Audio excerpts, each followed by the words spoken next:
मैं एक काली नदी है यूपी में, बड़ी फेमस है, वहाँ पे काफ़ी सारी डेड बॉडीज़ मतलब लाइक लोग जला देते हैं नदियों के पास, लोगों के पास वहाँ पे क्रिमिनेशन ग्राउंड नहीं होते हैं। तो भाई उसने वहाँ पे एक मेरे फ्रेंड ने मेरे को मैसेज किया कि भाई यहाँ पे ना रिचुअल करके देखते हैं, हॉन्टेड रिचुअल। भाई रात को मतलब जो गेम होती है, ऑल्दो आई मतलब मैं बिलीव नहीं करता था इन चीज़ों में। तो वहाँ पे मैंने उस गेम को करने के लिए, रिचुअल को स्टार्ट करने के लिए रात को गया। वहाँ पे बोन्स थी, बोन्स भी साथ में रखी हुई हैं, पता नहीं किस किस की थी, इंसान की भी थी, जानवर की भी थी। वो रिचुअल किया, देखा वहाँ पे, मुझे कुछ फील नहीं हुआ। लेकिन मुझे जैसे ही मैंने उस जगह को मैंने छोड़ा, तभी मुझे लगा मेरे पीछे कोई चल रहा है। भाई मेरे सर में इतना दर्द, चेस्ट में इतना पेन, और वो पेन भाई मेरे से बर्दाश्त नहीं हो रहा। और मेरे होम टाउन के पास ही है, 12-13 किलोमीटर दूर था। तो वो मेरे से पेन बर्दाश्त नहीं हुआ, मैं अपने घर पे जाके सो गया। अब मेरे पास घर पे थे 4 लड़के।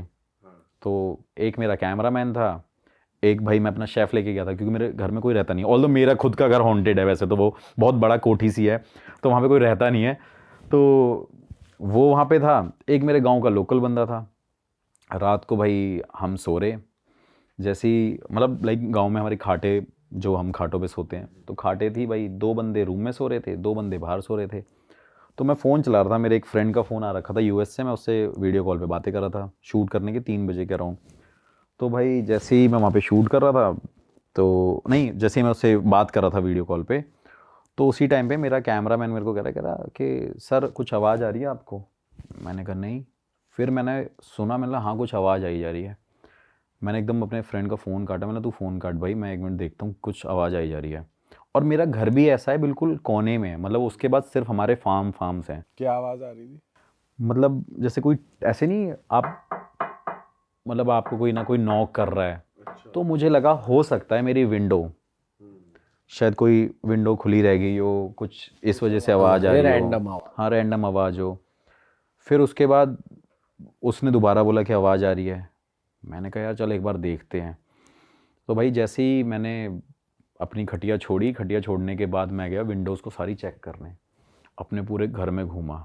मेरे घर में अकेले घूमने में बंदे की फट जाए ऐसा है वो घर। हाँ। तो जैसे ही उसको छोड़ा कि भाई तू भी जाके चेक करके आ, मैं भी चेक कर लेता हूँ, देखा सब नॉर्मल है। जब मैं सोने लग गया, वो बंदा सोने लग गया, तो तीसरा बंदा जो बाहर बैठा हुआ था वो कह रहा है कि सागर भाई कोई यहाँ पे है। मतलब क्या हुआ? कह रहा मेरे आसपास से कोई घूम रहा है, कोई बार बार मेरे को टैप करे जा रहा है। मैंने बोला यार ये क्या बात हुई? अब यार एक बंदा झूठ बोल सकता है, मैं भी शायद उसको डराने के लिए झूठ बोल सकता हूँ, लेकिन तीसरा बंदा भी आके मेरे को बोल रहा है। फिर तीसरा बंदा भाई मेरे पास ही आके मेरे पास ही सो गया। फिर बचा गांव वाला बंदा। अब गांव वाले बंदे बताते हैं बड़े स्ट्रांग होते हैं, कहते हैं कि गांव का बंदा डरता नहीं है, लेकिन ऐसा तो बिल्कुल भी नहीं है, गांव के बंदे तो सबसे ज़्यादा डरते हैं। वो गांव का बंदा रात को आया, उसने छूटते ही, हम उठ नहीं रहे थे, सो गए, उस बंदे ने हमारे ऊपर पानी डाल दिया कि भैया यहाँ पे कुछ है, ऊपर छत पे औरत चल रही है, मैंने परछाई देखी है, छन छन की आवाज़ आई जा रही है। जैसे ही भाई मैंने देखा, मैंने बोला यार मैंने तू पानी क्यों डाला, मैंने उसको सुनाई थोड़ी सी।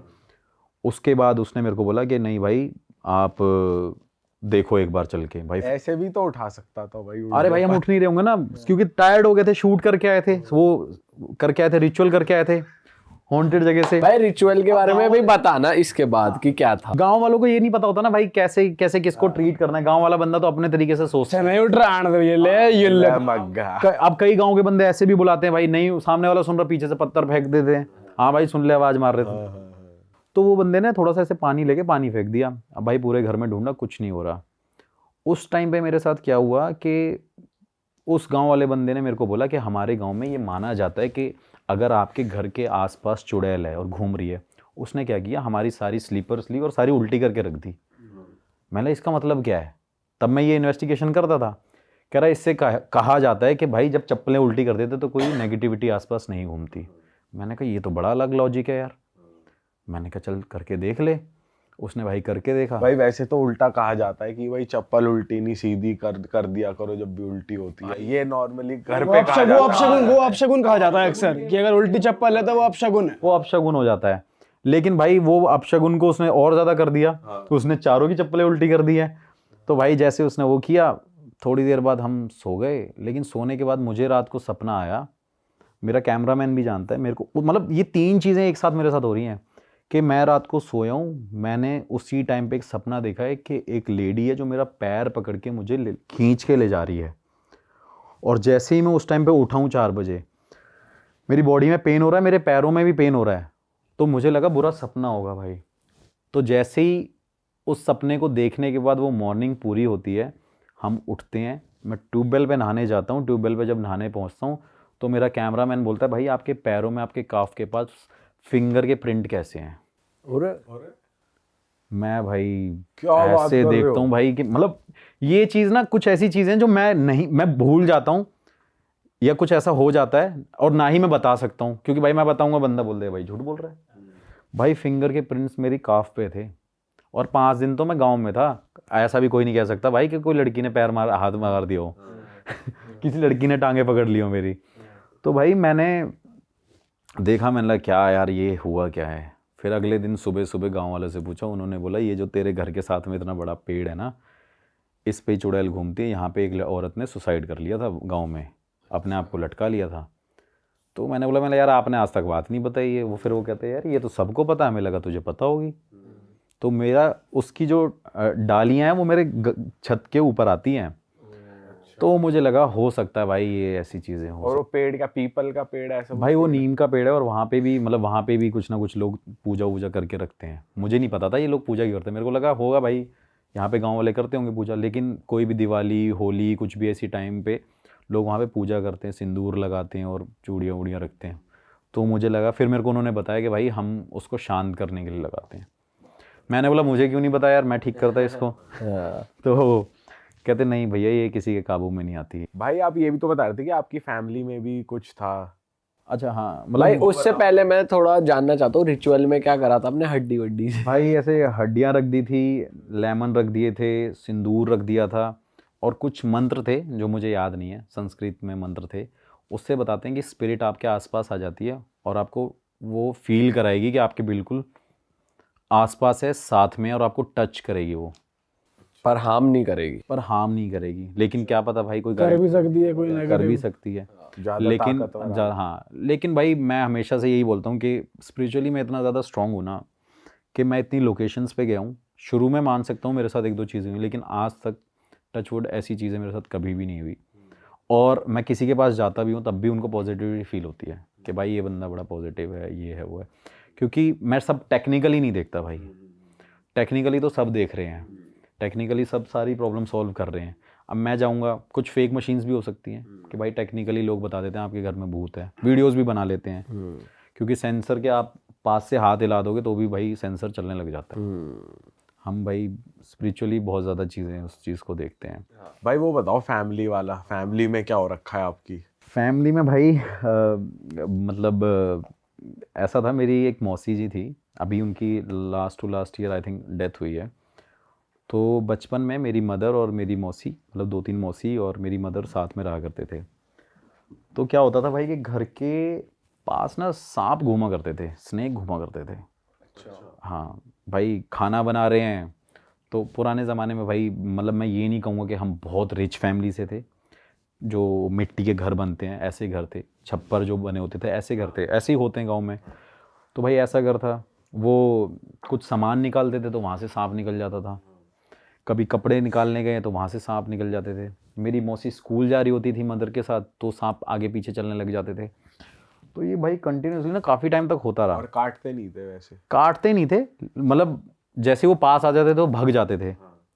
तो क्या होता था कि भाई वो सांप थोड़े टाइम बाद घर वालों ने, मेरे नाना नानी ने, मेरे मामा मामी ने देखा कि हमारे सामने जो पेड़ है ना बहुत बड़ा, शीशम का था या नीम का था, ऐसे कुछ था, उस पेड़ पे भाई सांप ही सांप थे बहुत सारे, वो पूरे ऐसे से लपटे हुए रहते थे उसमें। तो वो भाई घर वालों को डाउट हुआ कि भाई हमारे घर में ही और हमारे घर के सामने ही सांप क्यों हैं इतने ज़्यादा। तो उसके बाद क्या हुआ कि जैसे ही घर वालों ने डिसाइड किया कि यार पता करते हैं क्या होता है, तो वो जो बीन वीन बजाने वाले, एक ना यूपी में कहावत है डांक बजाते हैं। डांक बजाने का मतलब ये होता है कि उससे, जो डांक बजाने से ना जो सांप है वो सामने आ जाता है और किसी के अंदर अगर किसी को सांप ने काटा है तो वो उसको ठीक भी करते हैं, वो डांक बजाने वाले। अच्छा। तो भाई बड़ी मुश्किल से मेरे घर वालों ने ढूंढ ढांड के पता करके उसको बुलाया कि भाई ये ऐसा क्यों होता है। तो जब मेरी मौसी स्कूल में ही थी, होंगी 4th 3rd 4th 5th class में होंगी, तो जब उन्होंने वो डांक वाँक बजाई, देखा कि भाई मेरी मौसी जैसे सांप स्नेक मूव नहीं करता है, वो ऐसे ऐसे होने लग गई। अच्छा। मौसी लिटरली? मौसी, हाँ, लेटी भाई, सगी मौसी। मैं तो हैरान होता हूँ ये बात सोच के, वो ऐसे ऐसे होने लग गई और वो चिल्ला रही हैं और वो बार बार ऐसे रोल हो ही जा रही हैं पूरी ज़मीन पे, मिट्टी पे। तो भाई मैं एकदम, मतलब मेरे तो घर वालों ने मुझे ये कहानी सुनाई, मेरी मदर थी, तो मैंने बोला यार अब घर वाले किसी को क्यों झूठ बोलेंगे, और मौसी की कहानी है तो भाई वो तो बिल्कुल झूठी नहीं होगी। तो क्या हुआ फिर, जैसे ही वो हुआ थोड़ी देर बाद मेरी मासी ने एक अलग सी वॉइस निकाली, और वो वॉइस मतलब जैसे किसी की टंग ट्विस्ट होती है, वो ऐसे तुतला के बोलने लग गई। मतलब एक होता है, हम बोलते हैं ना कि भाई एक औरत की आवाज़ आ रही होगी बड़ी तेज तेज, आदमी कह रही हो, लेकिन वो तुतला के बोल रही थी उस टाइम पे। वो बड़ी अलग सी स्टोरी थी।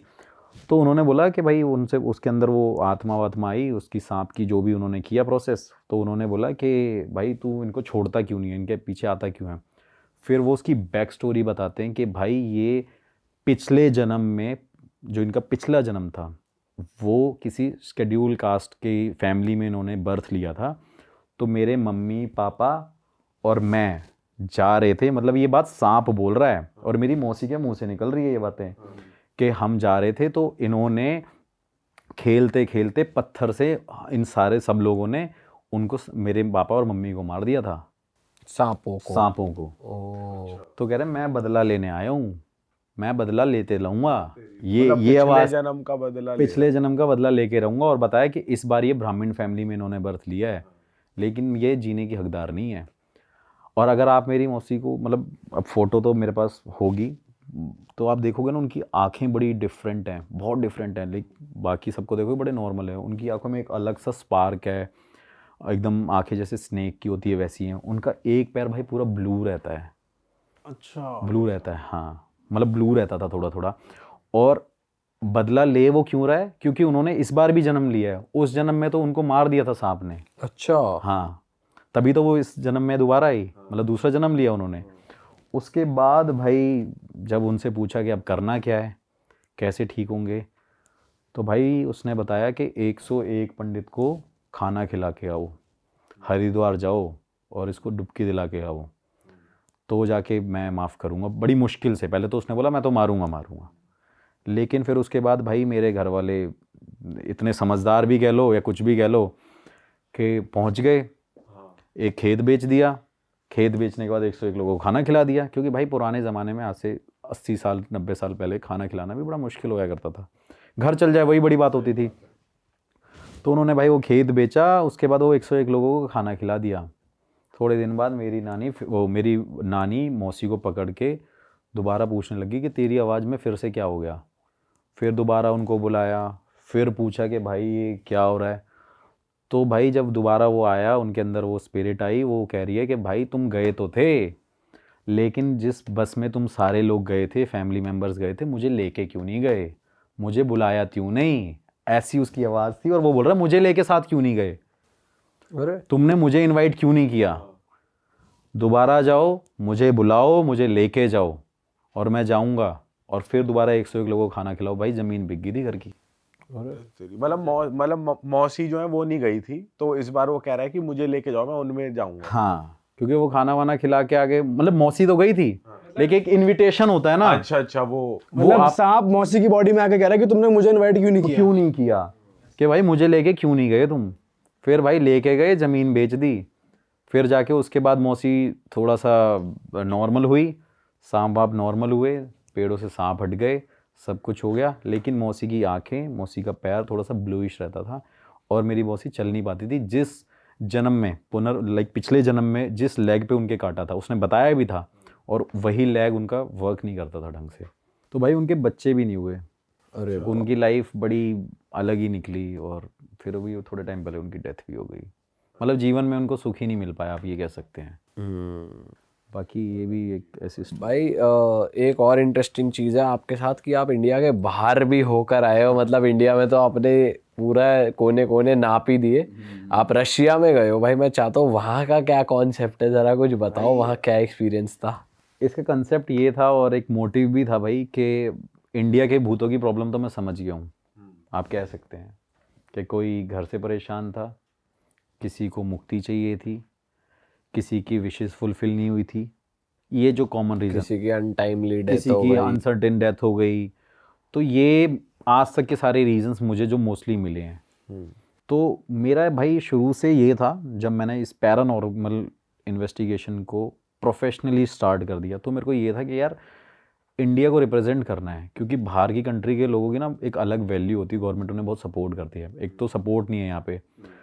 तो मैं रशिया गया भाई, मेरे को ये था कि वहाँ के भूत क्या चाहते हैं भाई, रशियन भूत क्या चाहते होंगे। तो भाई वहाँ इन्वेस्टिगेट करने गए 6,000 रुपए। और गए भी रशिया। 6,000 भाई ये तो 6,000 तो नहीं, वहां तो हमारे 6 लाख लग गए थे इस इन्वेस्टिगेशन को करने में, आप कह लो। तो भाई वहां पे मैं गया, मेरे को शुरू से था कि यार बाहर के घोस्ट क्या चाहते हैं यार, ये क्या सोचते होंगे, इनके जो मतलब सोचने का, एग्जिस्ट करने का रीज़न क्या होता होगा। यहाँ की एग्जिस्टेंस तो पता चल गई इंडिया वालों की, इनके भूतों का पता है मुझे, ये इनको यही चाहिए, लेकिन बाहर के भूत क्या चाहते हैं। तो भाई मैं वहाँ पे गया था, एक मतलब करी तो मैंने वहाँ 3-4 लोकेशन है रशिया में। वहाँ पे भाई मैं गया था, एक 5 लाख ग्रेवयार्ड्स हैं रशिया में। ये जगह है त्वेर के पास, मतलब मॉस्को और सेंट पीटर्सबर्ग के बीच में एक जगह पड़ती है त्वेर, और वहाँ पे सबसे ज़्यादा बियर मिलते हैं बताते हैं।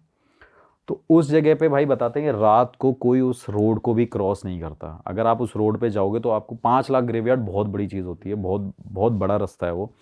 तो भाई मैं अपने वहाँ लोकल फ्रेंड्स के साथ गया, उनको मैंने इनवाइट किया, मैंने भाई मेरे साथ चलना पड़ेगा क्योंकि ये जगह तो जानी है। क्योंकि उन्होंने मेरे को बताया कि इस ग्रेवयार्ड के पास लोग ना घोस्ट को चलते हुए देखते हैं, लोगों को रोड पे आत्माएं नज़र आती हैं और आवाज़ें आती हैं, पुलिस भी वहाँ पे घूमती नहीं है भाई। तो वहाँ पे उन्होंने कार स्टॉप करी, कार स्टॉप करने के बाद भाई मैं सीधा ग्रेवयार्ड के अंदर चला गया। अब मैं वहाँ गया हूँ, वहाँ जाने के बाद भाई मुझे स्मेल आ रही है, बहुत ज़्यादा स्मेल आ रही थी, और ग्रेवयार्ड भी एक नहीं थी भाई, हज़ारों थी, और गलती से मेरा पैर भी उन पे पड़ रहा था क्योंकि अंधेरा बहुत था, जंगलों के बीच में था। तो भाई जब मैं वहाँ गया, देखा वो लोग मुझे फ़ोन कर रहे हैं, वो भाई घबरा गए क्योंकि मैं 10 मिनट तक तो अंदर ही था जहाँ पे इंसान नहीं जाते। दिन में भले ही चले जाएं, लेकिन रात को कोई हिम्मत नहीं करता वहाँ पे, क्योंकि पुलिस ही नहीं जाती उस जगह पे। भाई वहाँ पे मैं इन्वेस्टिगेशन करने के लिए फिर मैंने वहाँ के लोकल पर्सन को बुलाया कि भाई ये ट्रांसलेट करेगा, क्योंकि भाई वो तो रशियन ही समझेंगे। तो भाई वो ट्रांसलेट कर रहा है, ऑल्दो मुझे वहाँ पे ये चीज़ नहीं मिली कि वहाँ पे कोई स्पिरिट है उस टाइम पे, क्योंकि इनके साथ एक और भाई ऐसी चीज़ है कि ज़रूरी नहीं है कि कोई भी घोस्ट स्पिरिट अपनी एग्जिस्टेंस आपको उस टाइम पे प्रूव करे ही करे। हो सकता है आज नहीं करना चाहती, सेकंड टाइम करे, क्योंकि नॉर्मली भी होता है ना, मैं आपको बोलूँ यार मेरे साथ यहाँ चल रहे, आप मना कर दोगे, मैं फिर दूसरे दिन आपको अप्रोच करूँगा भाई मेरे साथ चल रहे यहाँ पे, तो बोलोगे चल यार इसने कल बोला था तो चल लेते हैं। तो ये भी रीज़न हो सकता है। लेकिन वहाँ पे एक नेगेटिविटी, मैं अकेला बंदा नहीं हूँ बताने वाला, पूरा रशिया और पूरा त्वेर जानता है कि वहाँ पे भाई घोस्ट भटकते हैं। लेकिन वहाँ पे जो सबसे बड़ी चीज़ होती है वो है ब्लैक मैजिक। अच्छा, हाँ वहां भी करते हैं लोग भाई, वहाँ तो सबसे ज़्यादा करते हैं। इंडिया में तो लोग ब्लैक मैजिक क्या कर रहे हैं, वहाँ के जो ब्लैक मैजिक करते हैं आप तो भाई अंदाज़ा भी नहीं लगा सकते हो। वहां का भी सेम रिचुअल है जैसे भाई सेम रिचुअल तो मैंने यहाँ पे बहुत बड़े घटिया से देखे हैं, लेकिन वहाँ का रिचुअल जो मैंने देखा है वो मैंने शायद कभी देखा ही नहीं है। मैं आपको वीडियोस भी शेयर करूँगा, अभी ये वीडियोस देखना, आपको पता चल रहा होगा कि वहाँ पे एक हस्बैंड वाइफ दोनों साथ में जा रहे हैं उस ग्रेवयार्ड में। ये रियल वीडियो है जो पुलिस वालों ने वहाँ पे पकड़ा, क्योंकि लाइट जल रही थी और दूर पुलिस तो रहती है लेकिन उस ग्रेवयार्ड के आसपास नहीं रहती। वहाँ पे 2 रशियंस, एक हस्बैंड वाइफ उस ग्रेवयार्ड में जा रहे हैं, एक के हाथ में नाइफ है, एक बंदे ने अपने पूरे सर के बाल हटा रखे हैं, कपड़ा सर पे बांध रखा है, और वो उस नाइफ से अपने हस्बैंड को मतलब लाइक मारेगी।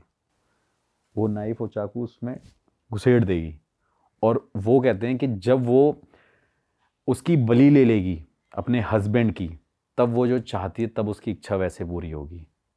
अच्छा, ये उनका एक पैटर्न है, आप कह सकते हो। और हस्बैंड जा भी रहा है हस्बैंड जा रहा है भाई, अब वीडियो देखना, उसमें हस्बैंड मतलब पूरा तैयार है, वहाँ पे उन्होंने भेड़िए भी गोट पकड़ रखी है और एक दो जानवर लेके जाते हैं। अगर आप देखोगे, मैं आपको वीडियोस दिखा रहा हूँ, आप देखना, इसमें चाकू अलग अलग हैं, चाकू के ऊपर गोश्त की पिक्चर बनी हुई है। मतलब बहुत डिफरेंट है, बहुत अलग ही एक, जैसे हर जगह कल्चर अलग होता है तो उनका ब्लैक मैजिक करने का भी पैटर्न बहुत डिफरेंट है। और वहाँ पे बताते हैं कि मोस्टली लोग ब्लैक मैजिक करने आते हैं और सबसे ज़्यादा ग्रेवयार्ड के ऊपर रख के बंदे अपने आप को मारते हैं खुद को। हाँ, कहते हैं कि उनकी विशेष तभी पूरी होंगी जब तो वो एक ऐसे जैसे sacrifice हस्बैंड करेंगे। को एक तरीके से उसने कंट्रोल कर लिया कि वो उसके साथ जा रहा है और मरने को तैयार है कि भाई हाँ भाई तू यही मार तो ले। यही तो ब्लैक मैजिक करने का उनका पागलपन है। तो जो बंदे और ये जो बंदे खुद को मारते हैं तो वो जान से नहीं मारते अपने आप को, नहीं, जान से ही मारते हैं। तो विशेष क्या पूरी करेंगे फिर जब मरी कुछ गए? होगा भाई, उनका थॉट प्रोसेस अलग है। कहते हैं ना कि भाई अब जैसे कई जगहों पे बोलते हैं कि अपने आप को मार लो, हमें जन्नत नसीब होगी, ऐसी बातें बोलते हैं। तो भाई वो अपने आप को मारते हैं तो उसके बाद उन्हें लगता है जो वो चाहते हैं। कुछ लोग इसलिए भी मारते हैं कि वो हेवन में डायरेक्ट चले जाए, हेवन में एंटर कर दें, क्योंकि कई लोगों को ऐसा लगता है कि भाई हमने बहुत बुरे कर्म कर रखे हैं, अब हमें हेवन चाहिए, और हेवन पाने का शायद ये एक सिंपल वे है, तरीका है। तो भाई रशिया में इस तरह की चीज़ें सबसे ज़्यादा होती हैं। मतलब लाइक ये बहुत अलग एक्सपीरियंस था। मैंने वहाँ पे ऐसी चीज़ें देखी, वहाँ पे नाइफ पड़े हुए थे। जब मेरे ट्रांसलेटर ने, मतलब वो फ्रेंड ही था मेरा, उसने मुझे बताया कि भैया देखो ये नाइफ पड़ा हुआ है यहाँ पे, लोग यहाँ पे रस्सियाँ बांध के आते हैं, लोग यहाँ पे लाइक बकरियों को बांध के ले आते हैं, कोई डॉग को लेके आता है, उनका सर काटते हैं और उसके बाद वहाँ पे रखते हैं और फिर वो रिचुअल करते हैं जो एक्चुअली करते होंगे। मुझे नहीं पता वो प्रोसेस क्या है, लेकिन प्रोसेस में ये सब होता है, ये मुझे पता है कि ये सारी चीज़ें होती हैं। भाई आपको कोई दिख जाता करता हुआ यार? भाई अगर मेरे को दिख जाता तो मैं सच में पकड़ लेता जाके, क्योंकि मुझे बड़ा शौक है। मैंने आपको बताया कि मैं टेढ़े रास्ते बहुत भाई अपनाता हूँ। आप पे चला देता चक्कू छुरी। कोई बात नहीं भाई, अब और वो तो बोलता भी रशियन है। तो भाई हम फिर कहते हैं ना, हम भी यूपी वाले हैं भाई, तो हमें भी हम भी किसी से डरते भाई नहीं वहां हैं तो भाई। अपना वेपन भी नहीं था आपके पास। भाई वेपन नहीं था, लेकिन इतने कमजोर नहीं है भाई कि डर जाएं। अगर कमजोर होते और ये सब चीजें सोचते तो आज इस फील्ड में नहीं होते, क्योंकि पूरे इंडिया में ऐसी ऐसी जगहों पे रात को भाई जेलों में भी बंद रहे हैं, पुलिस वालों ने भी पकड़ा है, मारे भी हैं, पिटे भी हैं, सब कुछ किया है। इस फील्ड में घुसना कोई आसान बात नहीं है भाई। लोग, हाँ, अगर कोई फेक वीडियोस बनानी है, that is a different thing भाई। क्या आप कहीं भी किसी भी ग्राउंड में वीडियो बना दो, खेतों में वीडियो बना दो, लाइक बहुत सारे लोग बहुत से पैरानॉर्मल इन्वेस्टिगेटर ये कर रहे हैं, फेक वीडियोस बना रहे हैं। भाई उनको ना पैसा कमाना है, मुझे इज्जत कमानी है, और दूसरी चीज़ ये है कि ये चीज़ें ना भाई हटानी है लोगों के माइंड से। और दूसरी बात ये है कि भाई इंडिया को रिप्रेजेंट करना है यार।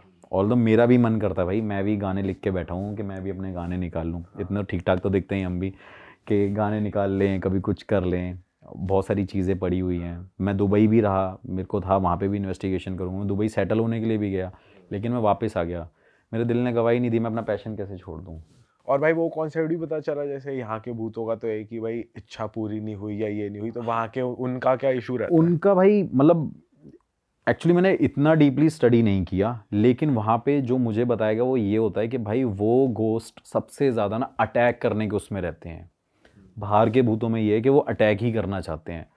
वो हमेशा किसी को खुश नहीं देखना चाहते, हमेशा एग्रेशन में रहते हैं, हमेशा सबको एग्जिस्टेंस अपनी प्रूव कराएंगे। क्योंकि आपने बहुत सारी वीडियोस में भी देखा होगा कि मोस्टली फॉरेन की वीडियोस में कुछ ना कुछ टेबल हिल रही होती है, आवाज़ें आ रही होती हैं।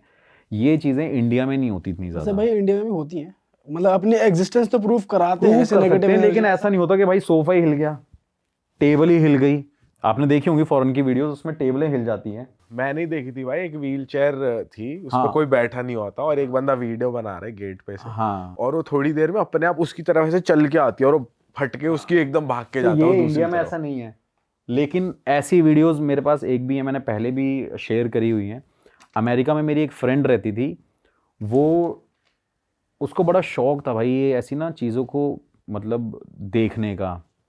उसके जितना भी मतलब लाइक बाहर, घर के बाहर का जो ग्राउंड था, पार्किंग यार्ड था, वहाँ पे वो ना ऐसी एक्टिविटी को बहुत फील करती थी। तो वो मुझे वहाँ से वीडियोस भेजती थी, उसमें भाई कोई वाइट शैडो दिख रही है इंसान की पूरी, कोई वाइट शैडो घूम रही है। और उसने मेरे से एक वीडियो शेयर करी है, शायद उस पर आप भी बिलीव ना करो, लेकिन भाई ये फैक्ट है और ये सच है कि वो लेडी का डॉग ना बाग कर रहा है, और जैसे ही वो विंडो के पास जो कर्टन्स को ऐसे मूव कर रही है, और वहीं पे वो जब अपने फ़ोन को ले जा रही है वीडियो रिकॉर्ड करते करते कि कुत्ता भौंक क्यों रहा है, तो सामने दिख रहा है भाई पूरी एलियन शेप में वहाँ पे कोई खड़ा हुआ है। वो वीडियो मैं आपको दिखा दूंगा। वो लगा देंगे इस पे यहाँ पे ना। हाँ लगा देना, और आप दिखाना भाई, आप खुद नहीं बताओगे एडिटिंग है, बड़े बड़े एडिटर भी बोल रहे हैं कि अगर ये फेक वीडियो, और एक भाई एक 60 मतलब लाइक 55-60 अराउंड उसकी एज है, वो क्या एडिटिंग करेगी, ऑलरेडी उसको क्या ज़रूरत है। वैसे उसने डाली हुई है वो फोटो, मेरे पे भेजी हुई है, मेरे को दिखा, मेरे पास है वो वीडियो। तो भाई ऐसी चीज़ें हैं। तो बाहर क्या है, बाहर एग्जिस्टेंस सबसे ज़्यादा प्रूफ होती है, और वो शो भी करते हैं। लेकिन यहाँ पे क्या है, कुछ नहीं बोलते। यहाँ पे हम इमोशनल बहुत है ना, यहाँ के यहाँ घोस्ट पे तो जबरदस्ती बुलवाना पड़ता है भाई, क्या चाहती है तू, इमोशनल क्यों बहुत है जा- ना, घोस्ट इमोशनल बहुत है भाई, बहुत इमोशनली भाई है। जैसे लोग होके वो गुजरते हैं वैसे ही उनका नेचर होता है। बाहर के लोग थोड़े लोनली, थोड़े बोल्ड ज्यादा होते हैं, उन्हें किसी से मतलब नहीं होता। बाहर के लोग इतने इमोशनल नहीं होते, वहाँ के, यहाँ के इमोशनल बहुत ज़्यादा है, वहाँ के नहीं है।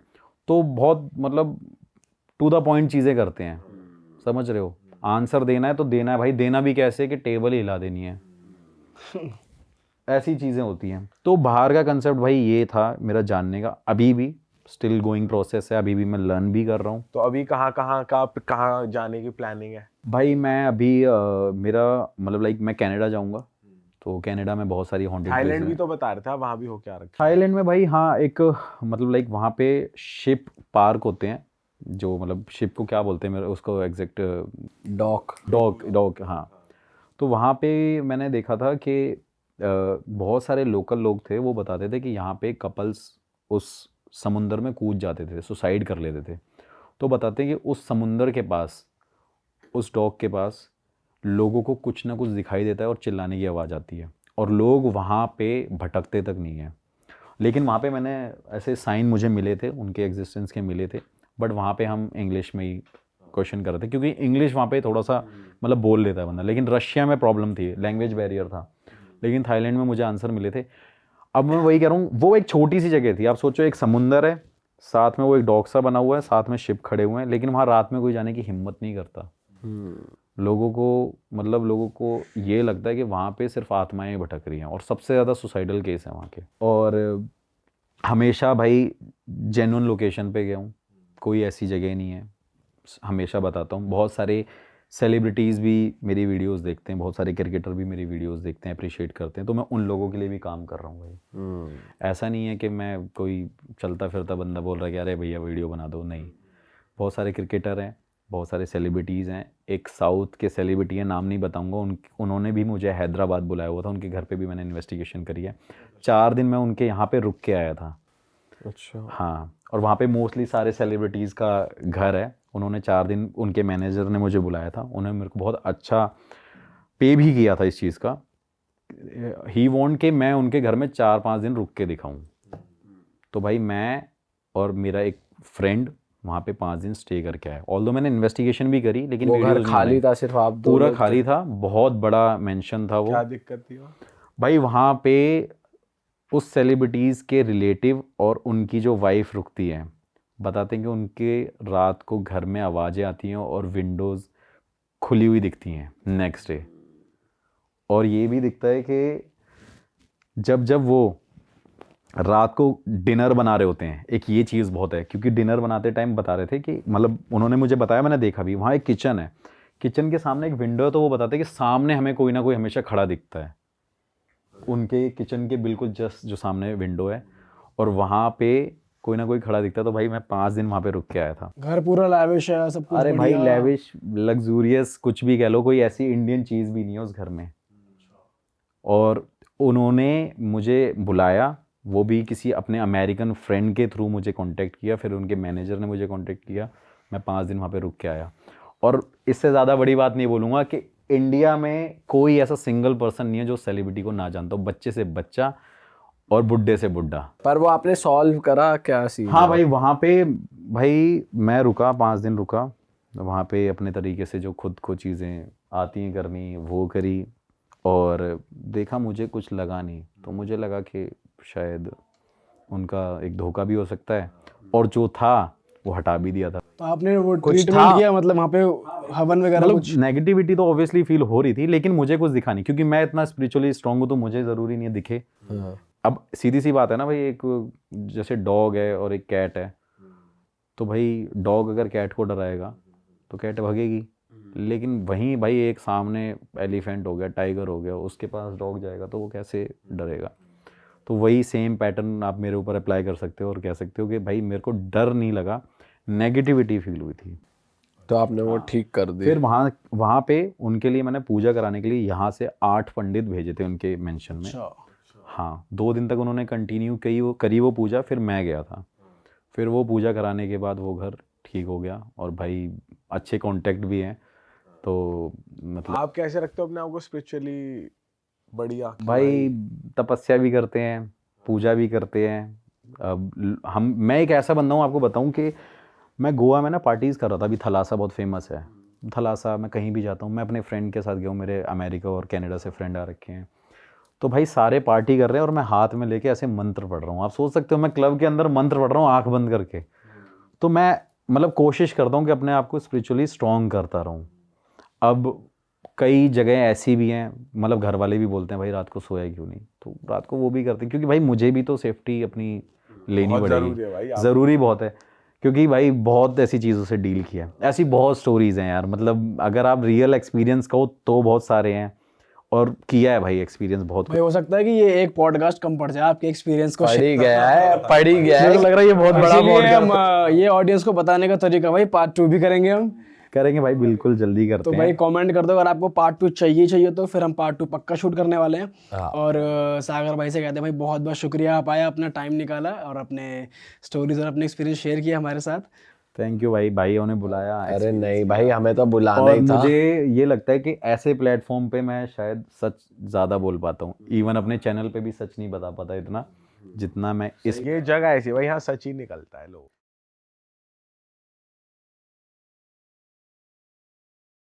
जो स्टोरी है मेरे पास, ये भी आई थी मेरे पे पौड़ी गढ़वाल से। बहुत ही ज़्यादा भगवान में विश्वास करना, कुलदेवता कुलदेवतियों में विश्वास करना। और बेसिकली यहाँ पे ये होता है कि अपना सब कुछ भगवान को दे देते हो। भगवान में बहुत मानते हैं, पौड़ी गढ़वाल तो बहुत ही ज़्यादा, ठीक है। तो ये स्टोरी थी एक फैमिली की, बहुत पुरानी स्टोरी थी, ये 1990s की थी। तो इसमें क्या था कि बहुत छोटा हंसता खेलता परिवार, और गाँव में रह रहे थे ये लोग। अब इस फैमिली में क्या हुआ, इनके 2 बेटे हुए। पहले बेटे का नाम था सुशील और दूसरे बेटे का नाम था गगन, ठीक है। तो सुशील और गगन पैदा हुए, दोनों गांव में पले बड़े। लेकिन फिर उन्होंने सोचा कि जैसे जैसे इनकी 10th आने वाली थी, तो उनके फादर ने सोचा, या फिर उन्होंने भी ये इंसिस्ट करा, दोनों बेटों ने, सुशील और गगन दोनों ने, कि यार पापा हम लोग ना वहाँ चले जाते हैं, कहाँ, बाहर पढ़ने चले जाते हैं, ठीक है। तो उनके फादर ने बोला ठीक है बाहर पढ़ने चले जाओ। तो ये लोग आए, पहले देहरादून आए थे लोग, फिर देहरादून में इन्हें जमा नहीं तो दिल्ली गए लोग। और दिल्ली जाते थे ये लोग, तो दिल्ली में पढ़ाई करने लगे 11th-12th की। अब 11th-12th की पढ़ाई करी दिल्ली में, तो फिर कॉलेज भी वहीं कर दिया उन्होंने, ठीक है। पढ़ाई होती रही दिल्ली में, ये लोग एडजस्ट होते रहे। लेकिन गाँव में इनके घर वाले फिर भी इनका वेट कर रहे थे, है ना, बूढ़े पिता बूढ़ी माँ, है ना, तो वेट कर रहे थे ये लोग इनका। और जब इनका कॉलेज ख़त्म हुआ तो इनके पापा ने इनको कॉल करके पूछा कि राइट तुम लोग कभी वापस आ रहे हो। तो उन्होंने बोला नहीं मेरी तो जॉब लगी है। सुशील ने बोला मेरी यहाँ जॉब लगी है, और गगन ने बोला मैं आर्मी की तैयारी कर रहा हूँ, ठीक है। अब इनके घर में क्या था कि जो बड़ा बेटा था इनका, सुशील जो था, वो बहुत ज़्यादा फेवरेट था दोनों का, माँ बाप दोनों का ही फेवरेट था, लेकिन दिखाते नहीं थे वो कि फेवरेट है ना, ऐसा वाला। तो सुशील ने बोला फिर भी मेरी जॉब लगी है, लेकिन आप चिंता मत करो पापा, मैं घर आता रहूँगा, ठीक है। अब ज़िंदगी आगे बढ़ती गई, सुशील बड़ा हुआ, है ना, सुशील बड़ा हुआ, सुशील की शादी हुई, उसके बच्चे हुए। गगन भी आर्मी में लग गया था, गगन की भी शादी हुई, उसके भी बच्चे हुए। तो एक बार इनकी मॉम ने इन्हें कॉल करा, मदर ने कॉल करा पौड़ी में कि कुलदेवता की पूजा हो रही है, वापस आ जाओ तुम लोग, मुझे कुछ नहीं पता, ठीक है। तो लोग वापस चले गए। अब कुलदेवता भी अलग अलग होते हैं, ठीक है। इन लोग का था भैरव। भैरव सुना हुआ ना तुमने? भैरव में एक तो एंगर बहुत होता है, ठीक है, लेकिन वो एंगर किसी नेगेटिव चीज़ के लिए नहीं होता है, it's for a positive thing. अपने आसपास के लोगों को बचाने के लिए, एक भाई को बचाने के लिए ऐसे टाइप का गुस्सा होता है कि भाई पे किसी ने हाथ लगा दिया तो उनका हम बदला लेंगे। तो बेसिकली प्रोटेक्शन का एक वो बोलो तुम जरिया कुल हमारे भैरव जी होते हैं, इनके भैरव जी थे, इनकी फैमिली के भैरव जी थे, ठीक है, कुल देवता। तो भैरव की पूजा हो रही थी, ये लोग गए वहाँ, और पूजा करते करते लाइक उससे कुछ फील हुआ, सुशील को कुछ फील हुआ कि गगन को कुछ फील हुआ कि यार शायद मुझे वापस आ जाना चाहिए, शायद मुझे गाँव में रहना चाहिए अपने घर वालों के साथ, शायद से मुझे गाँव में रहना चाहिए, लेकिन सुशील को ये चीज़ फील नहीं हुई। ठीक है, अब गढ़वाल में क्या होता है ना, एक बहुत ही, तुम लोगों ने शायद सुना होगा पहले बंटवारा, ठीक है, ज़मीन मतलब बांट देते हैं बच्चों में और ये सब कुछ हो रहा होता है। तो ये लोग आए हुए थे घर, इनकी फैमिलीज भी आई हुई थी, इनकी बीवियाँ भी आई हुई थी, बच्चे भी आए हुए थे। तो उनके फादर ने सोचा कि बंटवारे का टाइम आ गया शायद से, अब मैं बुढ़ा भी हो गया है ना, उनकी तबीयत ख़राब हो रही थी, उन्होंने कहा बंटवारा कर देते हैं। अब गगन ने अपने फादर को बताया कि मेरा गाँव में रहने का मन है, तो उसके पापा खुश हो गए कि चलो हमारा एक बेटा तो यहाँ पर रहेगा, लेकिन फिर भी फेवरेट कौन था? बड़ा बेटा। ठीक है, बड़ा बेटा फेवरेट था। तो इनके फादर ने क्या करा, जैसे 100% की जो ज़मीन थी उसमें से 80% दे दी सुशील को, बड़े बेटे को, और 20% के जो खेत थे जिनमें खेती वगैरह होनी थी वो दे दिया गगन को। ठीक है, अब गगन इस बात से चिढ़ गया। ठीक है, उसने कहा मैं गांव में रह रहा हूँ, तुम बड़े भैया को दे रहे हो सारी ज़मीन, उसको तो यहाँ रहना भी नहीं है। ठीक है, तो इस बात पर इनका बहुत विवाद होता था अपने फादर से भी, और उसके पापा बोलते थे यार मैं बुढ़ा हूँ, मेरी ना तबीयत ख़राब है, तू मेरे से क्यों लड़ रहा है ना, मैं यही चाहता था तो मैंने यही करा, अगर तू मुझे लायक लगता तो मैं तुझे दे देता, है ना। तो सुशील को लगा कि यार ज़्यादा बहस ना हो, तो इसीलिए उसने अपने जो हिस्से की ज़मीन मिली थी उसमें से आधी ज़मीन अपने छोटे भाई को दी थी गगन को, और वो चले गया दिल्ली काम करने के लिए अपनी फैमिली के साथ। अब गगन ने सोचा कि जब मेरे पास यहाँ इतनी ज़मीन है ही तो मैं यहाँ रह लेता हूँ थोड़ा टाइम। ठीक है, और आर्मी वालों की ना छुट्टी होती है, तुमने देखा होगा, 2-3 महीने की छुट्टी होती है, आ जाते हैं वो वापस घर आ जाते हैं। तो उसने उस पूरे टाइम गाँव में खेती करी, अपने पापा की मदद करी, अपनी मम्मी की सेवा करी, है ना, गाँव वालों से मिला जुला वो, और उसे बहुत ही अच्छा लग रहा था इस टाइम पे कि उसकी बीवी को भी अच्छा लग रहा था। उसकी बीवी का नाम था मधु, आई थिंक सो, हाँ मधु। ठीक है, उनकी बीवी का नाम था मधु। तो गगन, मधु और उनकी 2 बेटियाँ यहीं रहते थे, गाँव में घुल मिल गए थे लोग। ठीक है ना, गाँव में घुल मिल गए थे। अब दोबारा से कुलदेवता की पूजा होती थी, तो गगन को जब भी कुलदेवता की पूजा होती थी उसे कुछ ना कुछ महसूस होता था, पॉजिटिव नेगेटिव पता नहीं हमें, लेकिन उसे महसूस होता था कि हाँ इस पूजा से मेरे पे कुछ असर पड़ रहा है। ठीक है, तो गगन का और मन करने लगता था गांव में रहने का, लेकिन एक टाइम फिर ऐसा आया जब उसे वापस आर्मी में जाना ही था। तो उसने अपनी बीवी को बोला कि मैं चलता हूँ, लेकिन तुम यहाँ पे ध्यान रखना। ठीक है, मेरी माँ का ध्यान रखना, मेरे पापा जी का ध्यान रखना, बच्चों का ध्यान रखना, तो तुम यहीं रहो, मैं जाता हूँ। ठीक है, अब वो चले गया और इन लोगों की लाइफ अच्छी खासी बीत रही है। तो क्या हुआ कि अचानक से इनके फादर की तबीयत ख़राब हो गई। ठीक है, क्योंकि बुढ़े भी थे वो, बुज़ुर्ग भी थे वो, तो उनकी तबीयत ख़राब हो गई। उन्होंने इसे कॉल करके बोला कि गगन जल्दी वापस आ जाओ, सुशील जल्दी वापस आ जाओ। सुशील उस टाइम पे वापस घर नहीं आ पाया, उसकी जॉब में बहुत ज़्यादा इंपॉर्टेंट चीज़ चल रही थी, और उसने सोचा कि शायद तबीयत ख़राब हो रही है, मेरे फादर की तबीयत ख़राब होती रहती है, कुछ सीरियस नहीं होगा। गगन पहुँचा घर। अब गगन जिस दिन घर पहुँचा उसी दिन रात में उनके फादर की डेथ हो गई अनफॉर्चुनेटली। ठीक है, तो गगन ने सारा क्रियाक्रम करा, अच्छे से सब कुछ करा, और गांव में भी क्रियाक्रम के बाद जैसे लोग मिलने आते हैं, तो गगन ही था अब उस घर का एक तरीके से मर्द, जो पूरी प्रॉपर्टी थी उसका मर्द अब गगन ही था जब मिलने आ रहे थे। तो गगन ही सबसे मिल रहा था, सबका दिलासा ले रहा था, बातें बूतें कर रहा था। और अचानक से एक हफ्ते बाद सुशील आया और पूरे गाँव वाले सुशील से बात करने लगे कि बहुत बुरा हुआ तुम्हारे फादर के साथ, है ना, ऐसा नहीं होना चाहिए था, बहुत अच्छे आदमी थे, ऐसा ऐसा करके। गगन को वो चीज़ भी कहीं ना कहीं उसे बुरी लग गई कि यहाँ सब कुछ मैं देख रहा हूँ और तुम लोग फिर बड़े भाई पे वो कर रहे हो। फिर उसने बोला छोड़ो, कोई बात नहीं। ठीक है, अब सुशील जब घर वापस आया तो उसने गगन से बोला कि एक काम कर, तू आर्मी का काम छोड़ दे, है ना, माँ को भी तेरी ज़रूरत है यहाँ पे, हमारे मतलब उनका गाय भैंस भी थी। उन्होंने कहा तू छोड़ दे सब कुछ, मैं कमा लूँगा, मैं घर पैसे भेज दूँगा, तू यहीं रह। ठीक है, गगन ने भी पहले सोचा, फिर उसने कहा ठीक है मैं ये रहता हूँ। अब उसकी ज़िंदगी पूरी हो गई थी गाँव की। गगन पूरा गाँव में रहता था, तो गांव के जैसे होता ना कि खेत वगैरह, मतलब खेती बाड़ी करना, ये सारी चीज़ें करना, वैसा काम करता था वो। अब क्या हुआ कि गगन यहाँ रह रहा था तो उसका तीसरा बच्चा होने वाला था।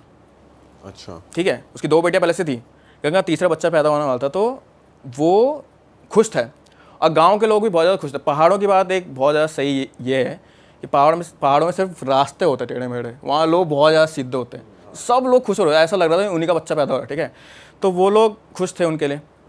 अब गगन का जब बच्चा पैदा हो रहा था उसके अगले दिन बारिश होना शुरू हो गया था।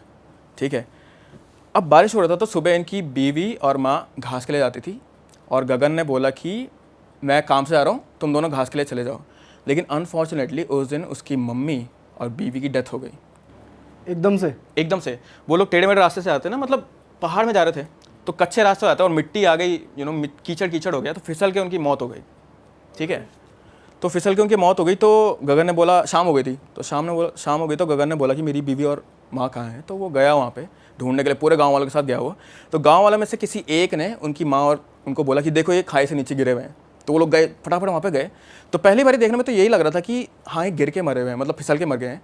लेकिन एक बहुत पक्यूलर बात थी उन पे, ये थी कि उसकी बीवी की छाती के यहाँ पे बहुत गहरी चोट लगी हुई थी। अच्छा, इधर साइड, लेफ्ट साइड पे बहुत गहरी चोट लगी हुई थी। तो पहला थॉट उनका ये आ रहा है कि पौड़ी गढ़वाल में सियार बहुत होते हैं, ठीक है। तो उन्हें ये लगा कि शायद से किसी सियार ने, है ना, डेड बॉडी पड़ी हुई सुबह शाम तक, सियार ने नोच लिया होगा। लेकिन सियार जैसी चोट नहीं थी वो। फिर भी उन्होंने कुछ नहीं सोचा, उन्होंने कहा कि कोई बात नहीं, ठीक है। अब वो दुख में भी था, तो वो ये बताने नहीं चाहते थे कि किसी ने तेरी बीवी का ना मांस खाया। तो उन्होंने चुपचाप ढका उसको और वो घर आ गए। फिर इसने क्रियाक्रम करा। अब गगन का ये हो गया था कि पापा तो मर ही गए थे, भाई बाहर है ना, मम्मी भी मर गई, बीवी भी मर गई, सिर्फ 2 बच्चे थे उसके पास। तो वो अपना ज़्यादा टाइम बच्चों को दे रहा था। लेकिन धीरे धीरे ना उसको गुस्सा सा आने लग गया था अपनी बेटियों से, ठीक है। छोटी छोटी बात पे डांट देता था उससे वो। तो एक दिन अचानक क्या हुआ, गगन की जो बड़ी बेटी थी वो रात में सो रही थी, वो और उसकी छोटी बहन साथ में सोते थे, और वो रात में चिल्लाने लग गई, ठीक है। वो नाम लेने लगी, अलग अलग नाम लेने लगी, और कुल देवता का भी नाम लिया उन्होंने, भैरव का भी नाम लिया। भैरव का नाम लिया और वो सीधा उठी। अब गगन को लगा यार तो रात में चिल्ला रही है, उसने उसे मारा, ठीक है। तो वहाँ से उसने अपनी बेटियों को मारना शुरू कर दिया था। और जितना दिन वो उसे मारता गया, उसकी बेटी और भी ज़्यादा पागल टाइप की हो रही थी एक तरीके से, ठीक है। अलग अलग नाम लेती थी वो, अलग अलग नाम लेती थी। कभी अपनी माँ का नाम लेती, कभी कुल देवताओं का नाम लेती, ठीक है। तो गगन को समझ नहीं आ रहा था क्या हो रहा है, पर वो गुस्सा करने लगा था अपनी बेटियों से। अब एक दिन जब वो उठा तो अपनी बेटियों के पास गया, तो उसने देखा कि सेम एग्जैक्ट स्पॉट पे जहाँ पर उसकी बीवी की चोट लगी थी, वहीं पे उसकी बड़ी बेटी की भी चोट लगी है। एग्जैक्टली वैसी ही चोट, एग्जैक्टली उसी स्पॉट पे। तो उसको डर लग गया अचानक से। उसने कहा मैं क्या करूँ। वो ले गया एक पंडित के पास, ठीक है, वहीं पे जहाँ पे भैरव देवता का मंदिर था। तो वहाँ पे ले गया। तो पंडित ने बोला कि पहले हम इसका झाड़ फूँक करते हैं, क्योंकि एग्जैक्टली उन्हें भी क्या होता है ये चीज़ समझ नहीं आता। उन्होंने कहा पहले झाड़ फूँक करते हैं, पूजा करते हैं, फिर देखते हैं कि आगे क्या होता है ना। अब अगेन भैरव जी तो अगर जैसे कुछ हो जाए, किसी पे अपने पे चोट लग जाए तो बहुत ज़्यादा क्रोधित हो जाते हैं, है ना। तो जब ये सब कुछ हो रहा था तो बच्ची चिल्लाने लग गई थी, और ऑलमोस्ट ऐसा लग रहा था कि उसके अंदर भैरव जी की शक्ति आ गई, जैसे भैरव जी प्रकट हो गए उसके अंदर, ठीक है। वो चिल्ला रही थी, और उसने एकदम से रुक के अपने पिता की साइड देखा, अपने फादर की साइड देखा, गगन की साइड देखा, ठीक है। तो पंडित जी ने उसको रोका, उनको शांत करा। फिर उसने गगन को बोला तुम इसे घर ले जाओ, हम एक पूजा तुम्हारे घर में रखेंगे, और फिर वहाँ से सब कुछ जो भी दोष है, दोष मतलब बेसिकली कि जो भी नेगेटिव एनर्जी है, जो भी हुआ होगा वहाँ से पता चलेगा। अब गगन उसे घर तो ले जा रहा था, पर उसने उसकी छोटी बहन को रोका। उसने छोटी बहन को रोक के बोला कि अपनी बड़ी बहन का ध्यान रखना जब तक मैं कल तुम्हारे घर नहीं आता हूँ सारी सामग्री के साथ, ठीक है। अब छोटी बहन को क्या समझ आता, वो तो बच्ची थी 10 साल की। उसने कहा ऐसा क्यों बोला, फिर भी उसने कहा ठीक है मैं अपनी बहन के साथ सो जाती हूँ। अगला दिन हुआ, शाम का टाइम है ना, रात का टाइम, पूजा उसी टाइम पे होती है पौड़ी में। तो शाम को सारे लोग आ रखे थे, पूरा गाँव वहाँ पर आ रखा था, और भैरव का वो हो रहा था, नृत्य हो रहा था बेसिकली, है ना, नाच हो रहा था। तो पूजा हो रही थी भैरव जी के लिए, और धीरे धीरे जो बड़ी बेटी थी उनकी, उसको गुस्सा आ रहा था, और बार बार एक ही चीज़ चिल्ला रही थी, मधु मधु मधु, अपनी माँ का नाम ले रही थी, मधु मधु बोल रही थी, बस और कुछ नहीं बोल रही थी, ठीक है। तो जो छोटी बच्ची थी वो पंडित जी के पास गई। उसने कहा पंडित जी मुझे ऐसा पक्की बात पता नहीं है, लेकिन मुझे लगता है कि मेरी बड़ी बहन के अंदर मेरी माँ का भूत आता है, मेरी बड़ी बहन के अंदर मेरी माँ का भूत आता है। उसने ऐसा कहा पंडित जी से। तो पंडित जी ने कहा कि आपको पक्का श्योर है, ऐसा क्यों बोल रहे हो आप। तो उसने कहा कि जब वो रात में चिल्लाती है तो कभी कभी वो ऐसी चीज़ें बोलती हैं जो सिर्फ मुझे और मेरी माँ को पता थी, ठीक है। तो उसने कहा ठीक है। अब वो बच्ची वापस जा रही थी, तो वो दोबारा घूमी वापस। उसने कहा पंडित जी एक और बात है, मुझे लगता है कि मेरी माँ और दादी जी फिसल के नहीं मरे, मेरी माँ और दादी जी को मेरे पिताजी ने मारा है। अच्छा, हाँ, ये छोटी बेटी बोलती है पंडित जी से, मेरी माँ और मेरी जो दादी थी उनको मेरे पिताजी ने मारा है। अब पंडित ने बोला कि तुम ऐसा क्यों बोल रहे हो। तो उसने कहा दोबारा से जब मेरी बहन रात में उठती है, जब वो सिर्फ मतलब अपना नाम लेती है, मेरे ऐसी बातें बताती हैं जो सिर्फ हम दोनों को पता थी, तो तब मेरी माँ ने ही मुझे बताया था ये चीज़ कि तुम्हारे पापा ने मुझे धक्का दिया था, ठीक है। अब पंडित जी ने बोला कि ठीक है, अभी तो हम पूजा नहीं रोक सकते हैं, गाँव वाले हैं ना, पूजा नहीं रोक सकते हैं, मैं इसके बाद तुमसे बात करूँगा। लेकिन वो छोटी बच्ची उसको पंडित को छोड़ के नहीं गई वहाँ से, ठीक है। पूजा खत्म हुई और पंडित जी ने गगन को बुलाया अपने पास, और उसके बड़े भाई को भी बुलाया। तो उन्होंने पूछा कि क्या तुमने ऐसा ऐसा करा। उसने कहा नहीं, ठीक है। तो जो छोटी बेटी थी ना, वो बहुत देर से चिल्ला के थक गई थी, तो सो रही थी, ठीक है। तो जब वो ये सारे क्वेश्चन पूछे थे, पंडित जी गगन से सारे क्वेश्चन पूछे थे, तो वो एकदम से उठी। तो उसने फिर सारी स्टोरी बताई कि एक्चुअल में हुआ क्या। अब जैसे मैं तुम्हें पहले बताया कि गगन अपने भाई से बहुत चिढ़ता था, वो बहुत ही ज़्यादा चिढ़ता था वो, और गगन था आर्मी वाला लड़का था वो, ठीक है। तो गगन को हमेशा से एक लड़का चाहिए था जिसे वो मतलब अपने तौर तरीके सिखा सके, है ना, आर्मी में भेज सके, मर्द टाइप का बना सके, ऐसा टाइप का उससे एक लड़का चाहिए था। पर गगन को ऐसा कहीं से या तो उससे सुना या उससे ऐसा अंधविश्वास से कुछ हो गया था कि उसकी जो तीसरा बच्चा होने वाला है वो भी एक लड़की ही होगी, और वो बहुत ज़्यादा गुस्से में था इस बात से अपनी बीवी से। अब उसकी बीवी तो ये चीज़ चेंज नहीं कर सकती कि कौन सा बच्चा पैदा हो रहा है, right, it's not possible, biologically possible नहीं है, पर फिर भी वो अपनी बीवी से लड़ता था इस बारे में। तो एक दिन लड़ाई करते करते क्या हुआ कि उसने अपनी बीवी को रात में बोला कि मुझे बेटा ही चाहिए, मुझे नहीं पता तुम कैसे करते हो, मुझे बेटा ही चाहिए। तो ये चीज़ उसकी माँ ने सुन ली थी, ठीक है। और नॉर्मली क्या होता था कि उसकी माँ उसकी बीवी के साथ घास पे नहीं जाती थी, घास पे मतलब घास लेने नहीं जाती थी गाय भैंस के लिए, लेकिन उसकी अगली सुबह, जैसे मैंने तुम्हें बताया था ना, जिस दिन बारिश हो रही थी, उसकी माँ भी उसके साथ गई ताकि वो अपनी बीवी उसकी बहू से बात कर सके कि तुम चिंता मत करो, मैं गगन को सब कुछ समझा दूंगी, ऐसा पॉसिबल नहीं है सब कुछ। पर गगन था गुस्से में, तो गगन इन दोनों के पीछे गया, उसे लगा कि मेरी माँ कुछ पट्टी पढ़ा रही है मेरी बीवी को, ठीक है। तो वो उनके पीछे पीछे गया ये सोचते हुए कि मैं इसको ढंग से समझाता हूँ, आराम से बात करता हूँ, लेकिन वो धीरे धीरे बात करते करते उसे गुस्सा आ गया। तो उसकी माँ ने बोला बहू को छू मत, बहू को मार मत, ठीक है। तो उसने कहा क्यों, क्या कर लोगे। तो उसने पहले अपनी माँ को ही धक्का दे दिया, तो उसकी माँ गिर गई, ठीक है, उसकी माँ खाई से नीचे गिर गई। अब उसकी बीवी ने कहा मैं सबको बता दूंगी। तो उसने खंजर निकाला अपने उससे और उसने बीवी कैसे डाला, बाहर खींचा, और क्योंकि उसके चोट लगी थी तो डिसबैलेंस हो गया, फिर वो वहाँ से नीचे गिरी, ठीक है। तो ये चीज़ हुई। तो ये सब कुछ जब एक बच्ची बोल रही है, बच्चे के अंदर आत्मा बोल रही है, तो पुलिस उस स्टेटमेंट का क्या करेगी, कुछ नहीं कर सकते, है ना भाई, भूत की बात तो नहीं मानेंगे पुलिस वाले।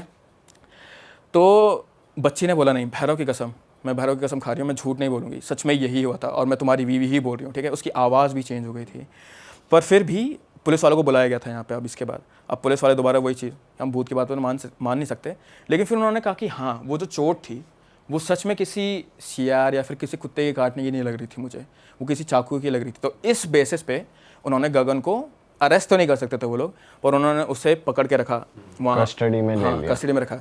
लेकिन फिर बाद में पता चला कि गगन ने तो प्लॉट के हिसाब से भी बहुत सारे मतलब घपले वगैरह करे हुए, तो उस बेसिस पे उन्होंने फिर उसे अरेस्ट ही कर लिया। अब क्या हुआ कि गगन तो अरेस्ट हो गया था, लेकिन उनकी फैमिली में कोई नहीं था, बच्चियाँ कहाँ जाती। लेकिन फिर थैंकफुली जो उनका बड़ा भाई था सुशील, उसने कहा कि मैं तुम लोग को अपने साथ ले जाता हूँ। बच्चों ने बोला कि हम तो गांव छोड़ के नहीं जाएंगे, तो सुशील ही अपनी फैमिली के साथ गांव मूव हो गया था, थैंकफुली ये हुआ था। भाई ये तो अलग ही कहानी है भाई, ये कैसा मरता भाई, अपनी भाई ये बीवी मार वैसे दी। प्रॉपर्टी वगैरह ना करवा देती हैं लोगों से, ऐसी चीजें भाई। भाई जो साइको होता है ना वही करता है वैसे, देख बंटवारे कहाँ नहीं होते, हर घर में होते हैं, हर घर में कत्ल थोड़ी होते रहते हैं फिर। पर ये तो करा उसने लड़के के चक्कर में। हाँ लड़के भाई आपकी साइड भी है ऐसे कुल देवता वगैरह वाले? हाँ मेरे भी भैरव ही हैं एक्चुअली। अच्छा, तो हमारे वहाँ भी जब पूरा भी पूरी पूजा वगैरह पूरी होती है फुल यार, फुल हमारे देखा आपने लाइव जागर? लाइव का एक वो है मेरे पास, ये इतना कुछ इंटरेस्टिंग नहीं हो सकता, लेकिन मैं फिर भी तुम्हें बता देता हूँ। एक बार क्या होता था, मेरे पापा हमारे घर के सबसे बड़े लड़के हैं, तो क्या होता है कि हर फैमिली में यही होता है बाय द वे, सिर्फ हमारा ही नहीं है, जो सबसे बड़ा लड़का होता है उस पूरे परिवार का, फादर की साइड का, तो वो फिर मतलब घर को देखता है जब पापा बुजुर्ग हो जाते हैं, ठीक है।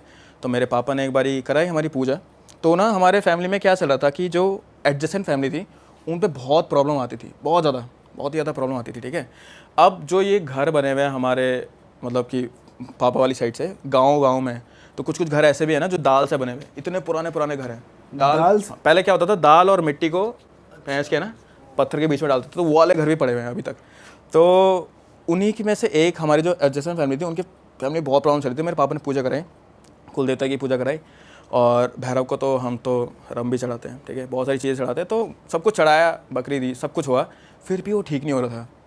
तो पापा ने फिर पूछा यार, है ना, भैरव जी से कि मतलब जो जिन पे आए थे वो, कि क्या प्रॉब्लम क्या हो रही है ना, यहाँ पे ऐसा क्या हो रहा है, हमारा तो सब ठीक है, मेरे भाई लोग भी सब ठीक है, लेकिन चाची, मतलब हम तो चाची बोलते, तो चाची औरों को क्या प्रॉब्लम हो रही थी।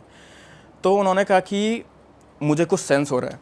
अब ये बात सुन लो, ये एक ऐसे लड़के पे आ रखा था, ये जो भैरव जी ऐसे लड़के पे आ रखे थे जिसका कोई लेना देना नहीं है, मतलब गांव से कोई लेना देना नहीं है, हम लोग जैसे इंडिया में रहना ना, इनसे कोई लेना देना नहीं है। ये लड़का है यूएस का, ये सिर्फ यहाँ इसलिए आ रखा है क्योंकि पापा ने बुला रखा था उसे, और ये आया 20 साल बाद, तो इसका कोई कुछ पता ही नहीं इसे गाँव के बारे में, ठीक है। तो इस लड़के पर आ गया था भैरव। अब वो तो भगवान किसे चूज़ करते हैं हमें क्या पता, है ना। तो इस लड़के पे भैरव आ रखा, लेकिन मेरा बेसिकली कहने का मतलब ये है कि इसको बैकग्राउंड कुछ नहीं पता, इसको तो ये भी नहीं पता होगा कि तुम्हारा नाम क्या, अगर तुम मेरी फैमिली में होता ना, उसको पता नहीं होता तुम्हारा नाम क्या है, ठीक है। तो पापा ने उनसे पूछा कि क्या है प्रॉब्लम, क्या है। तो उसने कहा कि मेरे को जो कुछ भी नेगेटिव सेंस हो रहा है वो मुझे आसपास ही हो रहा है। अब हमारे वहाँ ना चौपाटी है, चौपाटी मतलब पता है? चौपाटी मतलब बहुत सारे लोग जहाँ इकट्ठे हो जाते हैं। हाँ बस, तो पत्थर के बना चौक रखे होंगे। टाइप की जैसे होता उसे चौपाल कहते हैं, चौपाल। हाँ, तो वहाँ धान भी कूटते हैं। तो वहाँ पे बैठे हुए सारे गांव वाले, और उन्होंने बोला मुझे आसपास से हो रहा है। तो उसके बगल में तो एक ही घर था, चाची और का घर। तो उन्होंने कहा कि मुझे आसपास से फील हो रहा है, और उन्होंने फिर वो मांगा, यार क्या बोलते हैं उसे, आई डोंट नो उस इंस्ट्रूमेंट का नाम क्या होता है, लेकिन भगवान की जो पूजा करते हैं जिससे आवाज़ आती है, तो वो चीज़ मांगी उन्होंने, और फिर ना वो बजाने लग गए उसे। तो वो कह रहे थे कि जहाँ से भी आवाज़ वापस मुझे आएगी मैं वहाँ उधर साइड जाऊँगा और तुम्हें बताऊँगा कि प्रॉब्लम क्या है। अगेन ये लड़का US का है, इसको कुछ नहीं पता गाँव के बारे में, ठीक है। तो वो करने लगा, आवाज़ें सुन रहा था वो, और वो गया घर के अंदर ही करते करते। अब घर बना हुआ इतने साल पुराना, 100 साल पुराना घर, वो उस घर के अंदर गया, उसने कहा कि यहाँ पे खोदो। तो मेरे पापा उन्होंने खोदना शुरू करा, ठीक है। मेरे पापा थोड़ा बुजुर्ग हैं तो उन्होंने पूरा नहीं खोदा, पर हाँ मेरे पापा मेरे चाचा और उन्होंने खोदना शुरू करा। तो खोद रहे थे एकदम से ना पत्थर का स्लेट आया, जैसे ये है ना गोल स्लेट, और यही लगा लो गाँव वाला पत्थर बस, ठीक है, ग्रे कलर का ऐसा स्लेट आया। अब अचानक से मिट्टी के बीच में पत्थर कहाँ से आ गया भाई? तो उन्होंने खोदा, उसके नीचे उन्हें मिला अजीब सा धागा, कह लो तुम लोग, धागा का पीस था, एक लोहे का पीस था, कुछ सिक्के रखे हुए थे उसमें, 100-200 साल पुराने। इसको कैसे पता, हमें भी नहीं पता भाई, ठीक है। पर उसने बोला कि यहाँ पे खोदो, और वहाँ पर निकला। तो मेरे पापा ने निकाला, उन्होंने कहा यही है, कि उस टाइम पे शायद से किसी ने कुछ करा होगा उठोना, या फिर इस ज़मीन में डाल दिया होगा घर बनाने से पहले, तो तब से ही इनका प्रॉब्लम आती है। एक्चुअली उनका क्या होता है ना, घर में ऐसा सोच लो जैसे कोई एक खुशी आई, एक बच्चा पैदा हुआ, तो एक आदमी की जॉब टूट जाती थी। जैसे कि अगर कोई किसी ने गाड़ी ली, कुछ खुशी आ गई, तो उसके साथ ही साथ एक चीज़ बहुत खतरनाक बुरी भी हो जाती थी। चाचा जी का बेटा पैदा हुआ तो दादाजी की डेथ हो गई, ऐसा कुछ होता था उनके वहाँ पे, है ना। तो ये सब जब उन्होंने वहाँ से वो निकाला और वो फेंका, वो जो दोस्त था वो फेंका, तब से उनकी पूरी फैमिली बहुत ज़्यादा सही चले। तब से मेरे को थोड़ा ये याद है भाई, भैरव में मानना है भाई, भगवान तो विश्वास हुआ था सच में भाई। मतलब पहले मैं भी ऐसे ही हूँ ना, थोड़ा मॉडर्न बैंगलोर पढ़ा हूँ, ठीक है, बैंगलोर में पढ़ा हूँ, फिर पुणे में जॉब करी है, ये सारी चीज़ें, तो थोड़ा बहुत होता है कि भगवान होगा, लेकिन मैंने अभी आंखों से देखा नहीं तो मैं मान कैसे लूँ। लेकिन उस दिन जब मैंने सच में देखा कि यार 100-200 साल पुराना घर, इनको क्या पता है ना, मेरे चाचा तो भयंकर US में रहते हैं, तो तब मुझे थोड़ा वहाँ यार होता तो है ऐसी बात नहीं। चाचा वैसे खुद US में रहते थे, बट उनको वहाँ प्रॉब्लम आ रही थी। जो ये वाले मेरे चाचा थे, ये वापस आए यहाँ उत्तराखंड, और मेरे फादर की साइड से ही एक दूसरी फैमिली थी जिनको प्रॉब्लम हो रही थी। लेकिन भैरव जी जैसे चूज़ करते हैं वो ना, हर पीढ़ी से चूज़ करते हैं किसकी बॉडी पे पोजेस करना कौन है। पर बड़ी क्लीन बॉडी चाहिए होती है उनको, मतलब ऐसा होता है। तो यार इतना तो एग्जैक्टली मुझे नहीं पता, तुम्हें पता तो मुझे बता दो क्या होता है। मतलब बस वो होता है जिन पे आते हैं उनके रूल्स होते हैं कि वो मतलब अगर किसी की बॉडी पे जा रहे हो उसको एक पर्टिकुलर नियम कानून फॉलो करने होते हैं बहुत टाइम तक। किसी और का वो अपने आप वो मतलब झूठा नहीं खा सकता, चिकन नहीं खा सकता, दारू नहीं पीता वो, ना प्याज खाता हो ना लहसुन खाता हो, मतलब जहाँ तक हमें पता है ऐसा होता है। हमने अभी एक पॉडकास्ट करा था उनके साथ जिनकी बॉडी पे गोलू देवता आते हैं। गोलू देवता भी उत्तराखंड के एक बहुत ही प्रोमिनेंट देवता हैं, कुमाऊं रीजन के। तो वो बता रहे थे अगर जैसे वो खुद रूल फॉलो नहीं करते, मतलब वो उन्हें अपना खाना भी खुद बनाना है, खुद खाना है, वो अपनी बीवी के हाथ का भी नहीं खा सकते, और खुद बनाना है खुद खाना है। अगर उन्होंने किसी और के घर का खा लिया तो उनको स्किन डिजीज होने लग जाता है अगले दिन से। हाँ, तो फिर वो पता चल जाता है कि गलती हुई है, फिर वो माफ़ी वगैरह मांगते हैं, तब जाके ठीक होते हैं। तो ऐसे उनके रूल्स होते हैं। बट ठीक है, अगर उनकी बॉडी में आया मतलब ठीक है, कुछ देखा हो सकता है वो क्लीन बॉडी हो या फिर वो ना करता हो ऐसा कुछ। मन से भी तो होता है, जो मन से मानता होगा उन पे तो आते हैं। सही बात है भाई। आप स्टार्टिंग में बता रहे थे क्रीपी पास्ता करके कुछ चल रहा है भाई, उसके एक बारे ना में थोड़ा न्यू बताओ। टाइप का हॉरर आ रखा है, जो स्पेसिफिकली जो लोग ये होते हैं ना, अगर कोई जेंजी लोग देख रहे हैं पॉडकास्ट अभी सुन रहे हैं, तो उन लोगों को पता होगा कि there is a new horror in town जिसे बोल सकते हैं। वो है कि आइसबर्ग, टेयरलिस्ट, क्रीपी पास्ता, ये सारी चीज़ें हैं। और जेंजी लोग को पता होगा स्पेसिफिकली मैं क्रीपी पास्ता की कैसे बात करता हूँ। पहले मैं तुम्हें समझा देता हूँ, पहले मैं स्टोरी समझा देता हूँ, फिर तुम्हें मैं क्रीपी पास्ता बताता हूँ, ठीक है। तो ये क्रीपी पास्ता है मेरे चैनल से रिलेटेड ही है, ट्रू क्राइम वाले से, SRP से, जेफ द किलर की। अब स्टोरी ये है जेफ द किलर की कि बहुत ही ज़्यादा नॉर्मल सा इंसान था, ठीक है, खेती बाड़ी करता था बाहर, लेकिन US वगैरह में। तो अमेरिकन रीजन में खेती बाड़ी करता था, अपने घर में रहता था, और इनका वैसा स्टेबल टाइप का घर था। तुमने देखा होगा ना, काउबॉयज मूवी दिखाते हैं, वैसा टाइप का घर था इनका, ठीक है। तो वहाँ रहता था अपनी फैमिली के साथ, कोई किसी से दिक्कत नहीं, दूर दूर पे घर थे, लेकिन ऐसा था कि आस पड़ोस का माहौल अच्छा था, ठीक है। लेकिन इतनी भी पुरानी बात नहीं है कि दुकान नहीं थी और गाड़ियाँ नहीं थी, ठीक है, इतनी पुरानी बात नहीं है, नई नई बात ही है। तो जेफ जो ये लड़का था, ये बहुत अच्छा इंसान जैसे बोलते हैं, अपने आप में रहना, अपना काम करना, दूसरों की मदद करना, वैसा टाइप का था, ठीक है। और ये हेल्पफुल नेचर का बहुत था, तो इसे कहीं ना कहीं विश्वास था कि अगर कभी मेरे साथ कुछ बुरा हो जाए तो मेरे कोई ना कोई तो मदद कर ही देगा, ठीक है। तो एक दिन क्या हुआ, जेफ अपने घर में सिंक की सफाई कर रहा था, ठीक है। तो जैसे अभी आते हैं ना प्रोटेक्टिव एसिड आते हैं, जिनसे मतलब कि अगर गलती से हाथ पे भी गिर जाए, जो हाथ पे वगैरह होते हैं, जो ये क्लीननेस वाले होते हैं, तो अगर हाथ पे भी गिर जाए तो अगर तुम हाथ धो दो तो तुम पे इतना असर नहीं होगा। पहले ऐसे नहीं होते थे, पहले तो प्रॉपर एसिड, तो वही होते थे तेजाब, तेजाब, हाथ बस जल जाएगा, तेजाब भाई, हाथ जल जाता था उससे। तो उससे साफ कर रहा था वो, तो उसने लिया था ब्रूम, ठीक है, और वो साफ कर रहा था, और उसने साफ करते करते सिंक के बगल में रखा वो बॉटल जो तेजाब का था। अब वो साफ कर रहा था और गलती से उसकी कोनी लग गई उस पर, और वो पूरा एसिड उसके फेस पे गिर गया, ठीक है, और उसको पूरा फेस जलने लग गया, ठीक है। लेकिन फिर भी कुछ भी करके उसने उठा और अपना पूरा का सर एक उसमें डाला, सिंक में, जिसमें पानी चल रहा था उस, सॉरी बाल्टी में डाला जिसमें पानी चल रहा था उस टाइम पे। तो उसने डाला तो कुछ तो डैमेज बचा उसका, लेकिन उसको फिर भी दर्द होता, तो वो चिल्लाते चिल्लाते गया एक फार्मासिस्ट के पास, ठीक है, कि मुझे दवाई दे दो। और उसको देखते ही वो चिल्लाने लग गया कि ये कैसा आदमी है, अजीब सा दिखने वाला, भाग जाए ऐसे, भाग जाए ऐसे करके लगे, ठीक है। तो उसने कहा यार इसकी मैंने इतनी मदद करी थी और यही मुझे ऐसा कर रहा है, बल्कि मैं तो उसका नेबर हूँ, है ना, मैं तो यहाँ पे पास में ही रहता हूँ। तो पहले उसने कुछ नहीं करा, फिर उसने कहा कोई नहीं, तुम मुझे दवाई दे दो, मैं खुद ही लगा लूँगा। पहले उससे बोल रहा था कि तुम मेरा मरम पट्टी कर दो, फिर उसने कहा कोई नहीं, तुम मेरी दवाई दे दो, मैं खुद ही लगा लूँगा। तो उसने दवाई ली, बैंडेजेस ली जेफ ने, और वो अपने घर गया और वो पट्टी लगा रहा है, उस पर दर्द भी हो रहा है। अब एसिड जब गिरता है ना तो चमड़ी तो जलती है, चमड़ी के नीचे पस और बन जाता है, और जब उसे हिला दो तो भाई बहुत दर्द होता है भयंकर, ठीक है। तो जैसे अगर कभी तुम्हारा ना हाथ गर्म तवे पे लगा होगा ना, तो वहाँ पे पस बन जाता है, एग्जैक्टली वही सीन है, ठीक है। तो उसको दर्द भी हो रहा था और वो रैप भी कर रहा है अपना आपको, आधे बाल गायब हो गए उसके, ठीक है, फिर भी कर रहा है कुछ भी करके। तो जेफ की एक गर्लफ्रेंड थी उस टाइम पे, जैसे मतलब उसकी लवर, तो उससे बहुत ज़्यादा प्यार करता था, एंड देवर लाइक कि मरना जीना सब साथ में हमारा, ठीक है, चाहे कुछ भी हो जाए हमने साथ में रहना है। तो वो घर आ रही थी और जेफ चिल्ला रहा था, तो भाग भाग के अंदर गई। उसने जैसे ही जेफ को देखा, उसकी शक्ल देखी कि ये तो ऐसा पस भरी हो गई है, लाल लाल सी है ना गर्दन तक, तो वो भी चिल्ला के भागने वाली थी वहाँ से। तो उसने कहा कि अरे रुको, मैं हूँ, जेफ हूँ, है ना, तुम कहाँ जा रही हो। उसने कहा नहीं, मैंने तो इस आदमी से प्यार नहीं करा था, तुम्हारे चेहरे को क्या हो गया, मैंने तो इस आदमी से अपना रिश्ता नहीं बनाया था, मैंने इस आदमी से शादी नहीं करी थी, और वो भी वहाँ से चली गई। तो अब जेफ को ऐसा हो रहा था कि सब जिनसे मैं प्यार करता हूँ, जिनसे मैंने हेल्प करी है जिन लोग की, वो ही मुझे छोड़ के जा रहे हैं जस्ट बिकॉज मेरा फेस ख़राब है। तो जेफ का वहाँ से साइकी होना शुरू हो गया था, ठीक है। तो पहले वो अपने टाउन में ऐसे लोगों को मारता था जो बहुत ज़्यादा सुंदर दिखते थे, बहुत ज़्यादा सुंदर जो लोग होते हैं ना। तो तुम्हें पता होगा ये कि बाहर देश में क्या होता है, there are like pole dancer वगैरह होते हैं, तो वहाँ पे बहुत सुंदर एग्जॉटिक लड़कियाँ रहती हैं।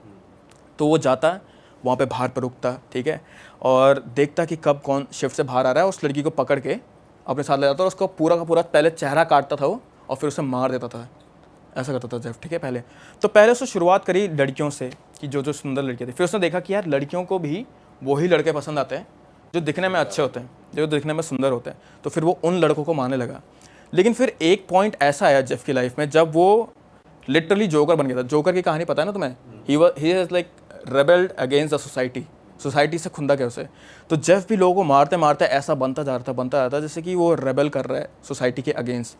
तो फिर उसने धीरे धीरे करके अब सुंदर लोगों से वो हर एक आदमी को मारने लग गया था, ठीक है। तो ये बेसिकली जेफ की कहानी है। लेकिन ये कहानी आई कैसे? क्रीपीपास्ता मतलब बेसिकली ये होता है कि दी लेजेंड्स, तुम लोगों को पता है ना, मंकी मैन के बारे में सुना तुम लोग, है ना, मंकी मैन के बारे में सुना है, दिल्ली में होता है। तो ये भी जो लेजेंड है ना, ये क्रीपीपास्ता, ये आते हैं हमारे इंटरनेट से, ठीक है। अब ये स्टोरी बनती रहती है, इनमें आधी सच्चाई होती है और आधी मैंने तुम्हें स्टोरी बताई, तुमने किसी और को बताई, तो थोड़ी चेंज एड-ऑन्स हो गए। हाँ, मसाला आ गया, चेंज मसाला आ गया तो फिर स्टोरी बदल गई। हाँ, तो ये बदलते अभी जेफ की कहानी ये है जो मैंने तुम्हें बताई, ठीक है।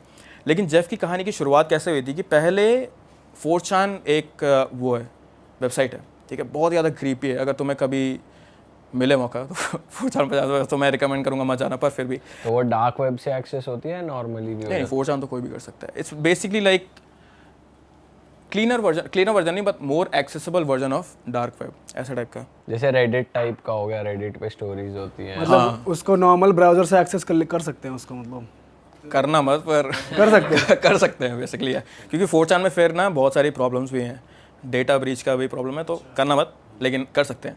4chan पर इसी चीज़ के लिए नहीं है कि क्रीपी चीज़ें उसमें बहुत सारी इन्फो है, लेकिन फिर बहुत सारी इन्फो जो कोई गवर्न नहीं कर रहा है, जैसे कोई देखभाल नहीं कर रहा ना, तो उसमें लोग ऐसी चीज़ें भी डाल देते हैं जो कि बहुत ज़्यादा क्रीपी होती है। जैसे मैंने 4chan में एक बार एक वीडियो देखी थी, मैंने एक बार 4chan में एक वीडियो देखी थी, उसमें एक लड़का बैठा हुआ था कंप्यूटर के सामने, हॉरफाइंग स्टोरीज बता सकते हैं? हाँ बता सकते। तो उसमें एक लड़का बैठा हुआ था कंप्यूटर के सामने, ठीक है, and he was like psycho, पूरा का पूरा साइको था, और उसने एक स्ट्रीम चल रही थी उसकी, मतलब जैसे ट्विच स्ट्रीम चलती है, यूट्यूब स्ट्रीम चलती है, और इधर साइड पे एक टाइमर था उसका, बहुत छोटा सा ऐसे में टाइमर था, ठीक है, सेकंड्स बदल रहे थे, 14, 13, 12, 13।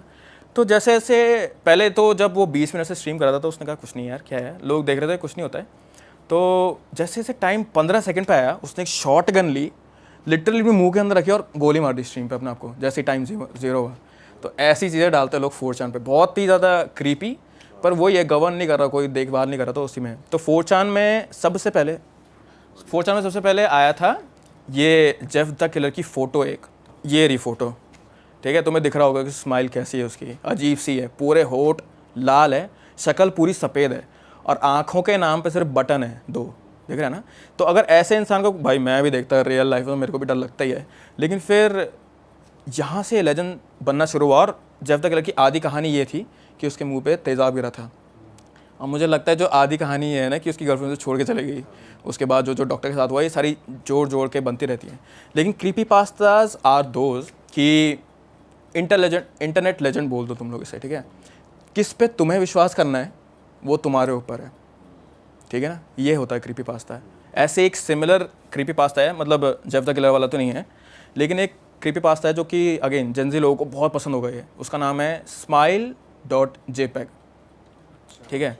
तो smile.jpg मतलब तुम्हें पता ही हो, फोटोज़, ठीक है ना, फोटोज़ हम सभी को पता है। लेकिन ये जो स्टोरी बनाई गई थी ना, ये जो क्रीपी पास्ता बनाया था, अगेन इसकी आधी इन्फॉर्मेशन कहीं से आई है, आधी इन्फॉर्मेशन इसकी जेनजी लोगों ने बनाई है। तो smile.jpg में क्या हुआ था कि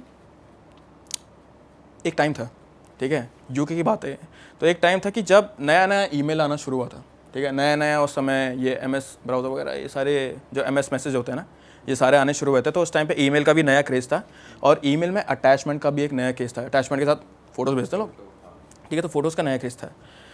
तो क्या हुआ कि एक अजीब सा ईमेल सर्कुलेट हो रहा था यूके के एक बहुत ज़्यादा स्पेसिफिक एरिया में, एक फ़ोटो को लेके, और उस फोटो का नाम था smile.jpg, ठीक है। और बोला जाता है कि जो भी उस फोटो को देखता था वो कुछ दिनों में या तो मर जाता था, या फिर they went so completely psycho कि वो लोग ढंग से सोसाइटी में वो नहीं कर पाते थे, मतलब कि बिहेव नहीं कर पाते थे, लोगों से कैसे बात करनी उन्हें पता नहीं होता था, ये चीज़, पागल हो जाते थे basically. They still had this conscious कि मैं अपने घर में हूँ, लेकिन ये नहीं पता कि मैं किसके साथ हूँ या फिर मेरे सामने कौन है, ठीक है। तो इस फोटो में बेसिकली क्या था कि एक आदमी था, जब ये बहुत टाइम से सर्कुलेट हो रही थी ना, तो लोगों में एक डर सा बैठ जाता था, मंकी मैन हुआ था हमारा दिल्ली में, ठीक है, तो उसके बाद लोगों में डर सा बैठ गया था कि यार छत पे आता है भाई, तो छत से और जंगल वाले एरिया से दूर ही रहो। तो यही सेम चीज़ हो रही थी जब smile.jpg सर्कुलेट हो रही थी आसपास, ठीक है। तो एक लड़का था, उसका नाम था मिस्टर एल ने बोला है, जैसे मंकी मैन में होता है, तो मिस्टर एल ने बोला कि मैं इसके बारे में ना थोड़ा जांच पड़ताल करता हूँ कि एक्चुअली हुआ गया यहाँ पे।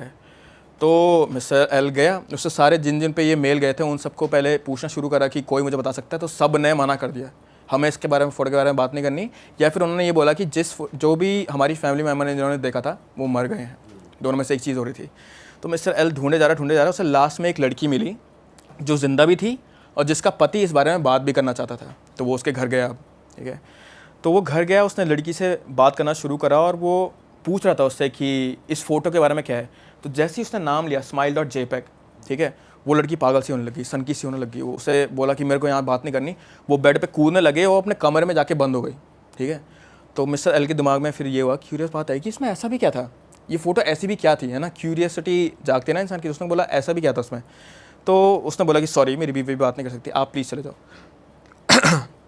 तो वो वापस गया मिस्टर एल, पर तब उसकी बीवी का उसे एक ईमेल आया, उसने कहा कि मैं तुम्हें उस फोटो के बारे में बता सकती हूँ, इस पूरे लेजेंड के बारे में मैं तुम्हें समझा सकती हूँ, लेकिन ये फ़ोटो एक कर्स है, एक श्राप है, जो भी आदमी इस फ़ोटो को देखता है वो या तो पागल हो जाता है या फिर वो मर जाता है। क्या तुम्हें अभी भी ये फ़ोटो देखनी है, ठीक है, क्या तुम अभी भी इसके बारे में जानना चाहते हो? तो मिस्टर एल ने पहले सोचा, उसने कहा यार मर ही जाऊँगा तो मैं क्या करूँगा, है ना, मेरी भी पूरी ज़िंदगी बची हुई है। रिसर्च कैसे करूँगा? हाँ, लेकिन फिर उसे लगा कि यार झूठ तो नहीं बोल रहे लोग, क्योंकि ऐसे अर्बन लेजेंड बहुत फैलते हैं यार, बहुत ज़्यादा फैलते हैं ना।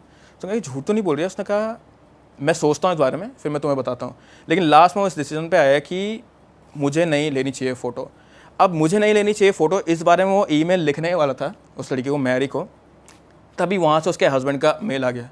उसने कहा कि तुमसे मेल पे बात करने के बाद उसके कुछ दिन बाद ही मेरी बीवी मर गई है, ठीक है। और वो मरी क्यों थी उसका भी एक रीज़न था, ठीक है। उसने कहा मेरी बीवी मर गई है, प्लीज़ तुम ट्राई करना कि तुम वो फ़ोटो ना देखो, ठीक है।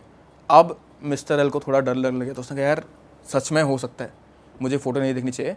पर तभी उसी इंस्टेंट में जैसे उसने वो मेल पढ़ा, उसे एक अनोनिमस ईमेल आईडी से एक मेल आया, उसमें अटैचमेंट भी थी। उसने कहा जस्ट, और जो वर्ड्स उसमें ये थे, just circulating, just telling the words, just circulating the word, just explaining the words, ठीक है, कि मैं आगे इस बारे में बताना चाह रहा हूँ। इतना ही था, और एक अटैचमेंट थी उसमें। अब मिस्टर एल डर गया, उसने कहा मैं खोलूँ ना खोलूँ इसको, क्या करूँ मैं, ना मेरी ज़िंदगी भी दाव पे है। तो उसके दिमाग में ये भी क्वेश्चन था कि क्या मैं मैरी जैसे दूसरे लोगों को, हाँ ये बात भी थी उसमें कि अगर तुम वो फ़ोटो किसी और को दिखा दो तो अगर जो तुम पे कर्स लगा हुआ है ना वो किसी और पे शिफ्ट हो जाता था। अच्छा। हाँ, तो वो फ़ोटो देखने के बाद, जैसे मान लो मैंने वो फ़ोटो देखी, मैंने तुम्हें दिखा दी, तो अगर मैं पागल भी हो रहा हूँ, मैं मरने वाला हूँ, तो बेसिकली मेरे से हट के तुम पे आ जाएगा, ठीक है। तो उसने बोला कि अगर मैं फ़ोटो देख भी लूँ तो या तो मैं एक पागल हो जाऊँगा, या फिर दूसरी चीज़ ये थी कि क्या मेरे में इतनी शक्ति होगी, क्या मेरे अंदर इतना विल पावर होगी कि मैं किसी दूसरे आदमी की लाइफ ख़राब कर सकूँ, ये सोचा था वो। तो फिर उसने लास्ट में डिसाइड ये करा कि नहीं, मुझे smile.jpg नहीं देखना चाहिए, और उसने वो ईमेल बंद कर दिया। लेकिन अगर तुम लोगों को smile.jpg की फ़ोटो देखनी है तो ये है, ठीक है भाई क्यों पागल करवा रहे हो भाई लोगों मैंने को? बहुत देर तक देखी है। मैं इस वीडियो पे ना कम से कम 1 महीने से काम कर रहा था, 1 घंटे की वीडियो, 1 महीने से काम कर रहा था मैं। परेशान हो जाएंगे लोग, ये कमेंट करेंगे फिर दबा के, भाई यार हमें क्यों दिखा दिया, हमें क्यों दिखा दिया। देखो तुम लोग भी देखो। इससे होना कुछ है नहीं, ये तो बस एक चलो उस टाइम पे चल रहा था ये ट्रेंड, ये चला होगा। पर ठीक ये है। भी हो सकता है ये असली फोटो ही ना हो। ये भी है, लेकिन इसमें एक चीज़ स्पेसिफिकली है। अभी तुम लोग फोटो देख रहे होंगे ना, यहाँ पे होगी वो फोटो, तुम्हें दिख रहा होगा कि लेफ्ट साइड में इसमें एक हाथ है। अब उस हाथ की मिस्ट्री क्या है ये किसी को भी नहीं पता है, और क्योंकि वो हाथ असली है। बेसिकली एक कुत्ते की फोटो है ये, जो कि स्माइल कर रहा है बहुत ज़्यादा क्रीपीली। लेकिन होता है ना, कुत्ते जीभ लटका के बैठे रहते हैं तो उनके दांत दिखते हैं, तो वैसी फोटो है, बहुत ही ज़्यादा डार्क है, बहुत ही ज़्यादा डार्क। और जिसने ये फोटो ली होगी उसका सब्जेक्ट से कैमरा बहुत ज़्यादा पास होगा, इसलिए सिर्फ कुत्ता लाइट में है, जो डॉग है सिर्फ वो लाइट में, और पीछे का बैकग्राउंड डार्क है। होता ही ऐसे, जब हम फ्लैश से कैमरा खींचते हैं, फ्लैश से फोटो खींचते हैं, सब्जेक्ट जो पास होगा वो होगा, और बड़ा रूम होता है तो पीछे का एनवायरनमेंट डार्क हो जाता है। लेकिन पीछे इसमें जो हाथ है, वो हाथ किसका है, वो अभी असली मिस्ट्री है। तो उसका कुछ खुलासा नहीं हुआ। तो अगर तुम लोग को, अगेन पहले ये रही फोटो देखो, अगर तुम लोगों को पता चलता है कि ये हाथ किसका है तो मुझे भी भाई ढूंढो। अगर कोई फोटो को देखता है ना वो मर जाता है, ये लो फोटो, ये रही फोटो, देखो भाई तुम अपना देखो। मैंने देखी तो तुम लोग भी देखो यार, सच में। पर टेंशन मत लेना, कुछ नहीं होने वाला। हाँ, भाई ने देखी है, वो जिंदा बैठे हैं और बिल्कुल अभी तक सही तो हालत में। जब तक आप देखोगे हमने भी देख ली होगी, तो कोई टेंशन नहीं। अभी तक तो जिंदा हूँ। तो देखते हैं आगे क्या होता भाई कितने टाइम पहले देखी थी? है। एक महीना, 1 महीना। 1 महीना तो हो गया। हो सकता है लेट होता हो इसका सर। हो सकता है यार। तुम लोगों ने मूवीज़ देखी है ना वो वाली जिसमें ये होता है यार, अब हम हॉरर की बात कर रहे, तो जिसमें एक वीडियो क्लिप दिखा के ये सेम चीज़ होती है। मेरे को लगता है ये मूवी ही वहीं से आई है, smile.jpg से। अच्छा। जिसमें उसमें ना वो एक क्लिप दिखाते हैं किसी को भी, जिसने वो क्लिप देखी वो अपना सर फोड़ता है फिर कुछ दिनों बाद, और उस पूरे पीरियड में, उस 1 हफ्ते में उसे क्रीपीली चीज़ें दिखती है। मेरे ख्याल से मूवी का ओरिजिन ही यहाँ से हुआ है, smile.jpg से। क्रीपी पास्ता से बहुत सारी मूवीज़ आई हैं, बहुत सारी यार। एक स्लेंडर मैन होगा, तुमने अगर कभी सुना होगा, नहीं तो तुम्हारी ऑडियंस ने पक्का सुना होगा, तुम लोग तो हॉरर सुनते हो ना, तो तुम लोगों ने पक्का सुना होगा, एक स्लेंडर मैन था। तो स्लेंडर मैन की भी पे बहुत सारी मूवीज़ बनी हैं। फिर क्लोवर पे भी बहुत सारी मूवीज़ बनी हैं। एक बोलते हैं करेज द कावरली डॉग शो, उसके बारे में सुना, वो जो पागल से कुत्ता था, उसके बारे में बहुत सारी पिंक थ्योरीज कलर हैं। का। हाँ बस वही, उस पर भी बहुत सारे। तो वहाँ से बहुत सारे जो ये हॉरर वाले हैं एक दूसरे से बहुत ज़्यादा इंस्पायर होते हैं, स्पेशली क्रीपी पास्ता से बहुत ही ज़्यादा एक वो इंस्पायर। भी था जो सपने में आता है, वो दिखता है, क्या नाम था उसका? एक दिस मैन है, दिस मैन। दिस मैन का था कि भाई जब तुम सोओगे तो आपकी ड्रीम में आता है, और वो शक्ल आपकी ड्रीम में आती है ऐसी अचानक। मतलब आपने कभी देखा भी नहीं, मतलब क्या होता था, एक स्माइलिंग आदमी था, दिस मैन उसका नाम है, ये भी ऐसे इंटरनेट लेजेंड है। वो लोगों के सपने में आता था, तो किसी ने ना एक बार ऐसे इंटरनेट पे ढूंढा कि कौन है, क्या है ये, क्या चीज़ है, तो एक फ़ोटो आई, वही जो सपने में आती थी, और उसके नीचे कई लोगों ने लिखा होता कि हाँ ये मेरे सपने में भी आता है, ये मेरे सपने में भी आता है, ये मेरे सपने में भी आता है। तो वो बस सपने में आ जाता है रैंडमली। सर्बियन लेडी जैसा है, सर्बियन लेडी नहीं सर्बियन लेडी तो फिजिकली दिखती है, वो सपने में आता है। पर कलेक्टिवली लोगों को दिख रहा था हाँ, और इसके बारे में इंटरनेट पे बहुत कुछ है। सपने में देखने के बाद वही होता है, उन लोगों के साथ कुछ क्रीपी चीजें हो रही इसकी हैं। भी फोटो क्रीपी सी है, टकला सा आदमी है, हंस रहा है वो भी। कोई बात नहीं यार, एक हफ्ता तो मुझे इस पे भी आ जाएगी 1 घंटे की वीडियो, ठीक है, चिंता की बात नहीं है कोई यार। इस पे रिसर्च करो जरा। दोनों का असर हो जाएगा एक साथ। दोनों को दोनों की फोटो दिखा देते हैं आमने हमारे सामने। पॉडकास्ट में एक बंदे ने एक स्टोरी नरेट की थी, उसने ये बोला था जो ये स्टोरी सुनता है ना तो उसको ऐसी हॉन्टेड आवाजें आती हैं रात को, तो वो स्टोरी भी सुन लेना, आपको वो भी आने लग जाएंगी फिर। मेरे साथ ऑलरेडी ये हो रहा है यार। अगर मैं जनरली बोलूँ ना तुम्हें, जैसे देखो जो तुम लोग व्यूअर्स हो, तुम लोग मतलब बेसिकली हमारी स्टोरीज तो सुनते हो, लेकिन बैक एंड में नहीं पता होता कि क्या चल रहा होता है। तो ये जो तीनों हैं भाई जी, ये बहुत बिजी हैं, सच में ये बहुत बिजी आदमी है, ठीक है। लेकिन अपने आप को कैसे सही रख रहे हैं, जितना मुझे लगता है अभी तुम लोग को देख के कि तुम 3 हो, तो तुम 3 पिलर हो, एक दूसरे से बात कर लेते होंगे, अपनी फैमिली से बात करते होंगे। हाँ? मेरे साथ ऐसा कुछ सीन नहीं है। मेरे साथ ये हो रहा है कि मैं जितना ज़्यादा ट्रू क्राइम पॉडकास्ट बना रहा हूँ, जितना ज़्यादा पढ़ रहा हूँ, जितना ज़्यादा खून देखता हूँ ना मैं, मेरा मेंटल थोड़ा क्रेजी सा हो रहा है। जो नूर वाला जब केस मैंने पढ़ा था, इतना घुस गया था उसमें यार, इतना घुस गया था, मेरे को रात में सपने नूर के आ रहे थे यार, कि नूर के साथ मैं कूद रहा हूँ नीचे। सच में मेरे साथ ऐसा बहुत बार होने लग गया भाई पता चल रहा था, क्योंकि जिस हिसाब से बता रहे थे। थोड़े ओपन अप हो जाओ अपने दोस्तों के साथ, अपनी फैमिली के साथ। नहीं, मैंने दोस्तों को तो हमें कर दो मैसेज। हमें कर सकते हो भाई, हाँ भाई, कोई लोड नहीं भाई है। तुम यहाँ आके हमारे साथ बताया करो, सारे लोगों पे स्ट्रेस बढ़ जाएगा तो आप पे थोड़ा कम हो जाएगा। भाई जो फेलो क्रिएटर्स हैं आपके, जैसे आप बता रहे फिंग से बातचीत है आपकी, हमसे बातचीत है, करो अपना। फिंग भाई भी यही कह रहे थे यार कि मैं रिसर्च में बहुत ज़्यादा ही घुस जाता हूँ, तो वो थोड़ा इफेक्ट करता है, बट इतना लोड भी मत लिया आप करो बताना कुछ, हम बताएंगे अपनी। बिल्कुल बिल्कुल। पर ट्रू क्राइम में मैंने बहुत बार देखा है चीज़। एक बार जैसे मैं घुस जाता हूँ ना, एक तो दिक्कत ये है कि फिर मैं बैठे ही रहता हूँ।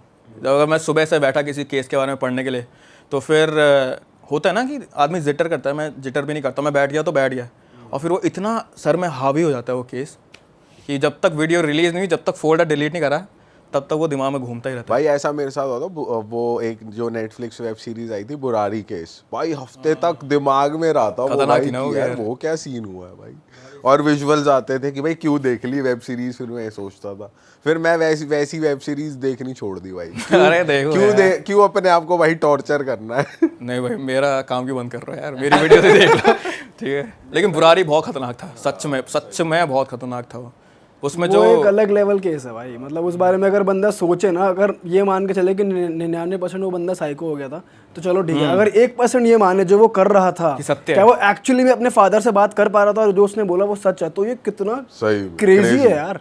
अगर वो सत्य है जो वो सोच रहा था, तो उसके हिसाब से तो बहुत सारे एविडेंसेस हैं उनके लिए कि ये भी हो रहा था, ये भी था, 7 पाइप भी थे, 7 रेलिंग, सॉरी 11 पाइप भी थे, 11 रेलिंग भी थे, है ना। उसमें बहुत सारे एविडेंस है, लेकिन फिर वही है, साइंस है ना, साइंस नहीं मानती। मतलब ये कोई सच प्रूव नहीं कर सकता फिर कि हाँ उसके फादर से उस रेलम पे बात हो रही थी, वो एक स्पिरिट से बात कर रहा था, वो लिख भी रहा था और वो फिर कन्वे कर रहा था अपने फादर की बातें, ऐसे ऐसे करो। और हवन की चीजें भी थी ऊपर की, भाई हवन हो रहा प्रॉपर जैसे उसमें लाइक जेन्युइनली मेरे को बोला नहीं चाहिए अगेन, क्योंकि मैं ट्रू क्राइम वाला हूँ ना, तो मुझे फैक्ट्स की बात करनी चाहिए।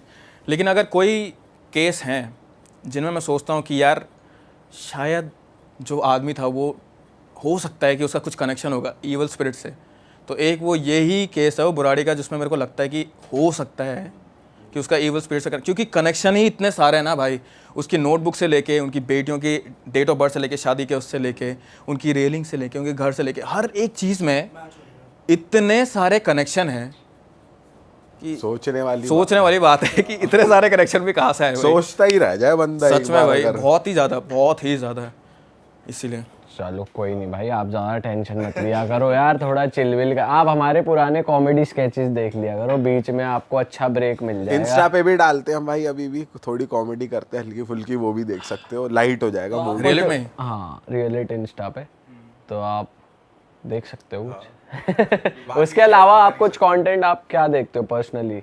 यार मैं बेसिकली मैं देखता हूँ 2-3 घंटे वाली वीडियो यार।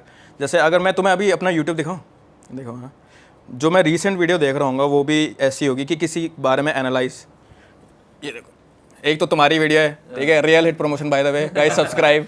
ये भाई ने आने से पहले देखा है कि ये करते क्या है, देख तो ये लूं तीन जरा, लौंडे हैं इनका क्या है नहीं सिस्टम। मैंने पहले सुना है तुम्हारे पॉडकास्ट, लेकिन मैं इसमें एला थी ना यार, एंड आई लव एला यार, तो मैं उसका थोड़ा सुन रहा था कि क्या बोली थी वो। लेकिन ये देखो मेरा सच में ऐसे रहती है, 1 घंटे वाली अपनी वीडियो देखी मैंने ना, ये फिर गेम एनालिसिस वगैरह वगैरह खिचड़ी देख रहे हैं भाई। और खिचड़ी कॉमेडी है भाई, खिचड़ी भाई बहुत मैंने कॉमेडी आपके है। कमेंट भी देखे थे एक वीडियो पे, लोग एसआर के कमेंट करते हैं, बोल ऐसा परेशान करते हैं क्या लोग आपको? एसआर के वाला देखो भाई, आप बोल रहे हैं तो कुछ होगा ही, मेरे को तो नहीं दिखता भाई। तुम्हें लग रहा है कि मैं एसआर के जैसा दिख रहा हूँ? भाई हेयर स्टाइल थोड़ा वैसा है। SR के तो नहीं यार। हाँ बस भाई, एसआर के तो भाई भगवान, जिस दिन मैं एसआर के से मिल गया ना, मैं सच में रो दूंगा, मुझे पता है ये चीज़, लेकिन सच में आई डोंट कंपेयर। भाई असली लेजेंड तो वो है, SR ये क्या भाई? इंटरनेट लेजेंड तो पता नहीं ये क्या चल रहा है। भाई एसआर के is literally the only star left in Bollywood. भाई उनको भी नहीं भूल सकते।